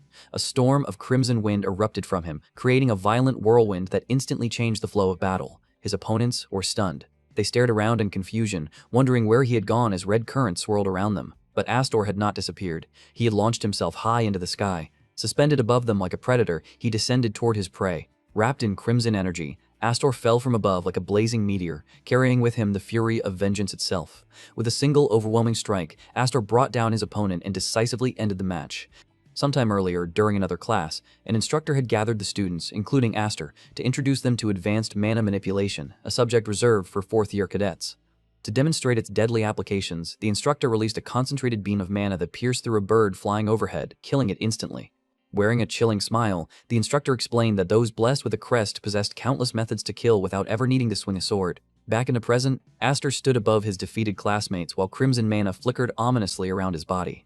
7 days had passed since he had accepted Julius's conditions. Throughout those 7 days, Aster had used the Academy's mock battles as opportunities to refine his control over mana. With only 3 days remaining, he endured everything with the hope that his sister and friends would finally regain their freedom. However, he knew survival alone wouldn't be enough. Julius's overwhelming power haunted his thoughts. Even without a weapon, his cousin possessed terrifying strength. The memory of that arrogant, smug face replayed itself endlessly in Aster's mind. He couldn't afford to remain weak. He needed to become stronger, and quickly. Yet despite his burning determination, his body had begun to reach its limits. Exhaustion weighed heavily upon him. He desperately sought anything, any insight that could narrow the gap between himself and Julius. But his vision gradually blurred. The world around him spun and distorted. He immediately realized that something was wrong. After days of starvation and relentless training, his body finally gave out. Aster collapsed. As his consciousness faded, a figure approached and stood over him, wondering if he had finally reached his limit. The newcomer placed a hand on Aster's mask to check his temperature. It was Nolan. He quickly realized that Aster was burning with fever. Nolan remarked that such a condition wasn't surprising after pushing a human body far beyond its limits. He then revealed that Count Mace had been worried Aster might actually die. Because of that concern, the Count had instructed him to intervene if things became too dangerous. Nolan briefly wondered why Count Mace cared so much, but abandoned the thought. He urged Aster to hold on and offered to retrieve his sword and destroy the muzzle immediately. But even in his weakened state, Aster suddenly grabbed Nolan's arm. Startled, Nolan asked what he thought he was doing. Desperately, he warned Aster that continuing like this would kill him. Yet Aster pushed his hand away. His body trembled, but his resolve remained unshaken. Through clenched teeth, he painfully declared that if he gave up now, nobody would save his sister. Nolan let out a sigh. Though he couldn't understand such stubbornness, he understood one thing clearly. Aster had no intention of breaking his promise. Still, Nolan warned him not to expect those bastards to honor their agreement as honestly as he did, and almost immediately, trouble appeared. Standing protectively in front of Aster, Nolan faced a group emerging from the trees. The crowd parted. Lillian appeared, wearing a smirk while Julius's masked followers stood behind her. Mocking Aster's pale complexion, she jokingly remarked that he looked so lifeless that someone might mistake him for an undead creature and kill him. Hatred burned behind Aster's eyes. Nolan stepped forward and questioned why a second-year student was attending a fourth-year training session. With a sweet smile hiding her malice, Lillian explained that some fourth-year followers wished to impress her, so she decided to visit their class. The masked students surrounding them glared with murderous intent. Meanwhile, Lillian climbed onto a tree branch and sat above them like a queen overlooking her subjects. Without hiding her intentions, she openly declared that she had come to witness Aster kneeling in despair, crying and begging for mercy. With a final taunt, she casually told him not to mind her and unleashed her dogs. The crowd surged forward. Bathed in sinister purple mana, the students descended upon Aster and Nolan. Aster immediately realized their objective. They intended to break him before the 10 days expired, rendering his sacrifice meaningless. Annoyed by how shamelessly obvious they were, Aster blocked the first attack. He deflected another strike moments later. A trace of regret appeared in his eyes. He realized that he had dragged Nolan into this disaster. Surrounded on every side and hopelessly outnumbered, they couldn't hope to win through brute force. If things continued, exhaustion alone would destroy them. He needed another solution. Watching from above, Lillian giggled with delight. She mockingly blamed Aster for everything, claiming that his stubborn refusal to surrender was the source of his misery. She declared that if he insisted on resisting, then she would simply enjoy watching him suffer even more. Suddenly, Nolan noticed a massive brute charging toward the weakened Aster. He desperately shouted for him to dodge. Aster turned his head, but he was too late. The giant had already grabbed him. The next moment, a brutal blow smashed into him. Aster crashed violently against a tree. Blood splattered from beneath his mask. Nolan watched in horror as his friend collapsed onto the forest floor. From her perch above, Lillian called out lazily. She instructed everyone not to kill him. She still intended to keep Aster as her pet. Therefore, she simply ordered them to beat him until he was barely alive. One of the thugs grabbed Aster by the hair. His eyes had rolled back and his body hung limply. The final strike descended. But in that instant, something flickered in Aster's hand. A revelation struck him. He had found it. He had discovered a path forward. Suddenly, his golden eyes snapped open. Burning with renewed intensity, he declared that he had finally figured it out. An immense torrent of crimson energy exploded from his body. Countless slashes instantly appeared across the hand gripping his hair. Lillian's smug expression disappeared. For the first time, genuine shock appeared on her face. Aster effortlessly deflected the incoming attack. The force of his power sent leaves and debris swirling through the forest. Blood dripped from beneath his mask, but his eyes were no longer clouded by exhaustion. They were sharp, focused, terrifying. The thug holding him stumbled backward in horror. His hand had been sliced apart. Staring in disbelief, he realized what had happened. The moment he touched Aster, crimson mana had surged through his arm like the edge of a blade itself, carving through flesh with terrifying precision. Aster slowly rose to his feet, his battered body now surrounded by a terrifying crimson aura as thin and sharp as countless blades. The remaining thugs hesitated. One of them nervously wondered whether it was some kind of mana barrier, but quickly realized that it was far too thin and far too sharp to be ordinary protection. Ignoring the fear in his companions, the hulking brute from earlier charged once more. Purple mana wrapped around his fist as he rushed forward, determined to crush Aster once and for all. But Aster remained completely composed. Raising a single hand, he gathered crimson mana around his palm. The instant the brute reached him, Aster effortlessly grabbed his head. Crimson slashes erupted throughout the man's body, tearing through him from within. Moments later, the once powerful giant collapsed onto the ground in ruin, utterly defeated by Aster's newfound power. High above on her branch, Lillian's smug expression vanished. Sweat formed on her forehead as disbelief filled her eyes. To her horror, she realized that Aster was using attribute shift, a highly advanced technique that even many second-year students struggled to learn. Meanwhile, Aster himself remained calm. He understood that this power was on an entirely different level compared to simple reinforcement of weapons or the body. A storm of severing mana exploded around him. He moved through Lillian's followers effortlessly, cutting through them with crimson winds. The nature of attribute shift was simple yet terrifying. Mana could be given a specific property. Someone with a fire attribute could burn everything they touched. Aster's attribute was different. His mana possessed the nature of severance. Anything it touched could be sliced apart. The remaining thugs trembled. Some quietly acknowledged that it was a technique so advanced that most people would never master it during their entire lives. Bathed in red light, Aster moved like a grim reaper. His dance was one of destruction. Watching in stunned silence, Lillian realized there could be no mistake. At that moment, Aster possessed the ability to kill a person with nothing but his mana. Even Nolan stood frozen. He wondered if Aster had already surpassed him. Lillian gracefully jumped down from her perch. Surprisingly, a trace of admiration appeared in her eyes. She admitted that Aster's performance wasn't bad at all and confessed that she had never imagined he possessed such talent. But after observing the battlefield, a sinister smile slowly spread across her face. She had discovered his weakness. Despite his overwhelming power, not one person had died. Drawing her own sword, she infused it with purple mana. Then she ordered her useless followers to stand up. To prove her point, she cruelly slashed one of her own men, not to kill him but simply to punish him for failing. Disgusted by the sight, Nolan angrily remarked that she was absolute scum. Before either side could move further, a red flash suddenly spread from the collars of the prisoners. In the next instant, the mana-sealing masks covering Julius's captives shattered into pieces. Lillian stood frozen in disbelief. She couldn't understand what had happened. The newly freed students stared at their hands in shock. One of them gasped desperately, overwhelmed by the simple joy of being able to breathe freely again. Nolan looked at Aster in amazement. He realized that, even in the middle of combat, Aster had performed a feat requiring incredible precision. He had not simply destroyed the masks. Using his severing attribute, he had cut only the locking mechanisms with pinpoint accuracy. Lillian clicked her tongue and mockingly questioned what difference it made. She confidently declared that her obedient pets knew their place. She sneered that Aster's efforts were meaningless because the masks would simply be put back on after he was dealt with. With a shrill scream, she ordered her followers to attack, but no one moved. Instead, her own subordinates merely stared at her. Cold, silent, empty, confused, Lillian glanced around frantically. Her anger quickly transformed into panic. Without realizing it, the tables had turned. The same students she had controlled now surrounded her. Nolan smirked and sarcastically remarked that their souls had become so rotten that they would rather turn on their master than continue accepting slavery. Stepping forward menacingly, he asked whether Lillian was prepared to face them herself. For the first time, true panic appeared on Lillian's face. Cornered by her own former followers, she could no longer maintain her composure. Enjoying the sight, Nolan turned toward the quiet Aster and remarked with a grin that, since Aster wasn't saying anything, he figured he would speak on his behalf. Seeing her situation worsening, Lillian resorted to mockery. She shouted that with his current power, Aster could have destroyed his own mask long ago. She questioned why he had stubbornly waited for the promised day, despite claiming he would destroy the Elmheim family. She mocked his sense of honor and declared that his foolish ideals would eventually ruin him. Standing alone, Aster quietly admitted that she was probably right. However, he calmly explained that he was the son of a viscount. He said that he could not act recklessly. He had responsibilities toward his family and refused to stain his father's honor through disgraceful actions, but the strain on his body had reached its limit. His conviction began wavering beneath the crushing exhaustion. Suddenly, Nolan shouted a warning. As Aster collapsed, he saw someone rushing toward him. It wasn't an enemy, he fell directly into someone's embrace. It was Ulfin. Holding him tightly in her arms, she softly remarked that he had always been reckless. With tears in her eyes, she apologized for being the older sister who constantly needed to be rescued. She thanked him sincerely and explained that his courage had finally given her the strength she needed. Clutching him close, she gently promised that everything would be all right now. And in his sister's embrace, after enduring 7 days of hell, Aster finally allowed himself to rest.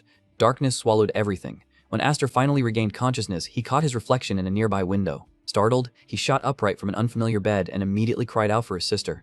Moonlight poured through the room, revealing that he was alone inside a spacious chamber. For a brief moment, he wondered if everything had merely been a dream brought on by fever and exhaustion. Throwing aside the blankets, he prepared to search for answers. But before leaving, he noticed a single folded letter resting on the bed. Carefully, he unfolded it. As his golden eyes scanned the contents, confusion quickly turned into horror.